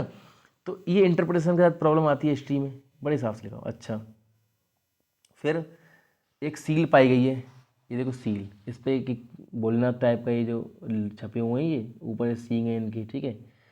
इसमें कई सारे आपको जानवर दिख रहे होंगे, कौन कौन से जानवर इसमें दिख रहे हैं। तो इस सील को क्या बोलते हैं, प्रोटोसेवा सील बोलते हैं। कौन सी, प्रोटोसेवा, हिंदी में बोलते हैं पशुपतिनाथ सील। अच्छा, तो देखिए प्रोटो शिवा या पशुपतिनाथ जो है, जो अब सुनिए, प्रोटो शिवा इस सील का नाम है। अब एक बात सुनिए, जो ऋग्वेद जो था अपना कब लिखा गया था, 1500 से 1000 BC, मतलब अब 1500 में आर्य आ गए, इन 500 साल में किसकी रचना वो कर दी उन्होंने, ऋग्वेद की कर दी। इसमें एक देवता का नाम है जिसको क्या बोलते हैं, रुद्र बोलते हैं। तो बोला जाता है कि, और बाद में उसी रुद्र देवता को बाद में पुराणों में क्या बोला गया है, शिव बोला गया है। तो हो सकता है ये भी लोग शिव में यकीन रखते हो, ऐसा सोचा जाता है। तो लेकिन इसमें आप ये इतना याद रख सकते हो कि ऋग्वेद के अंदर जो देवता का नाम, जो शिव का नाम जो क्या है, रुद्र, ऋग्वेद में लिखा हुआ है। बाद में रुद्र को क्या लिखा गया है पुराणों में, शिवा। और ये जो सील मिली है, सील को क्या बोलते हैं, इसमें ये भोलेनाथ टाइप जो छपे हुए Pashupatinath seal, proto Shiva seal इसको बुलाया जाता है इंग्लिश में। ठीक है जी। अच्छा, फिर कई सारे लिंग मिले हैं, मतलब शिवलिंग जो होते हैं ना, आपको पता होगा भोलेनाथ की पूजा किस तरह से की जाती है। लिंग का मतलब क्या होता है, लिंग होता है एक पॉलिश किया हुआ स्टोन, जो कि एक सिंबल है भोलेनाथ का। ये सिंबल शुरू से चला आ रहा है, मुझे इसका मतलब नहीं पता है, लेकिन आप किसी आसपास अपने किसी पंडित पुजारी से पूछ सकते हो क्या है शिवलिंग का मतलब। लेकिन लिंग के इसमें मतलब लिखा हुआ है एक पॉलिश स्टोन होता है जिसकी पूजा की जाती है शिवा के सिंबल के रूप में। अच्छा, अब भाई साहब जो अर्नेस्ट जो मके थे, उन्होंने जो ये देखो इस तरह कई सारे शिवलिंग मिले थे छोटे छोटे, इनके बारे में उन्होंने क्या लिख दिया कि ये गेम्समैन है या लिंगा है। मतलब गेम्समैन क्या होता है, आपने कई सारे गेम खेले होंगे जिनमें गोटे होते हैं, अपन जैसे लूडो खेलते हैं, उनमें 4 आते हैं, हम गोटे को 4 बार बढ़ा देते हैं, 1 2 3 4। तो वो क्या होता है, तो वो बोलते हैं शायद हो सकता है ये गेम्समैन हो, लिंग, हम इनको लिंग गलत गलत समझ रहे हो, लिंगा है ये। अच्छा, या हो सकता है कि पूजा के लिए इस्तेमाल होते हो, कुछ भी हो सकता है। अच्छा और कई सारी चीज़ें, जैसे इसके बारे में एक चीज़ और बोली जाती है, वो छपा हुआ था ना, कई लोग उसको पशुपतिनाथ बोलते हैं, रुद्रा बोलते हैं, शिवा बोलते हैं, कई लोग उसको समन बोलते हैं। समन क्यों होता है, समन ऐसे आदमी या औरतें होती हैं जो ऐसा बोलती हैं कि उनके पास मैजिकल पावर है, जो तांत्रिक वगैरह होते हैं उनको क्या बोलते हैं, शमन। तो कई लोगों ने उसको क्या बोला, शमन। ये समझ रहे हो बात को, ये था आज का चैप्टर। मतलब मैंने इसमें जो भी इंपॉर्टेंट था कुछ भी। और देखिए इनकी पूजा वगैरह की बात करें तो एक फोटो और मिला है, इसको क्या बोलते हैं, मदर गॉडेस। अब आपको लगा होगा कि मैंने इंडस वैली सिविलाइजेशन को इतनी जल्दी कैसे खत्म कर दिया, जबकि इंडस वैली सिविलाइजेशन तो इतनी बड़ी है कि हर साइट के बारे में पता नहीं कितनी कितनी बातें की जा सकती हैं। लेकिन जब हम ये बात कर रहे हैं कि जो ऐसे तो अनंत है हिस्ट्री तो, लेकिन हम इस बुक की बात कर रहे हैं, इस बुक के चैप्टर में जो जो लिखा हुआ है वो मैं आपको बता चुका हूँ एकदम डिटेल में। अगर यहाँ से कोई भी क्वेश्चन आएगा तो वो इसी में से ही आएगा, जो कि थीम्स में से अगर कोई क्वेश्चन आएगा तो वो इससे बाहर आ ही नहीं सकता। और मैं आपको बता चुका हूँ कि आधे जो क्वेश्चन है वो थीम से ही आते हैं, तो हमको आधे ही करने हैं हिस्ट्री में। मेरी स्ट्रेटेजी में भी यही था कि एक हिस्ट्री ऐसी सब्जेक्ट है इसके सारे क्वेश्चन करना इम्पॉसिबल ही है, ये समझ लीजिए आप। अच्छा, तो ये था हमारा लेक्चर। इसी तरह से हम 15 लेक्चर में हिस्ट्री को करेंगे ख़त्म। और अगर आपको ये वीडियो पसंद आई है तो इस चैनल को आप सब्सक्राइब कर सकते हैं। और हाँ, वीडियो को लाइक और कमेंट करके ज़रूर बताया करें कि भाई साहब आपको लेक्चर कैसा लगा, या किसी भी सुधार की ज़रूरत है तो आप वो भी बता सकते हैं। जैसे अगर लास्ट के टाइम पे ये भी आप देख सकते हो, ये इसमें क्रोनोलॉजी लिखी हुई है क्या क्या फुला गया। जैसे आप देख सकते हो कि 2620 से ये हड़प्पन सिविलाइजेशन स्टार्ट हो गई, 1000 BC से क्या है, आर्यन आर्यन एज। मतलब इस सब को मैं नेक्स्ट लेक्चर में आपके साथ कवर करूँगा। तब तक के लिए चलो मिलते हैं नेक्स्ट वीडियो में। बाय, जय हिंद।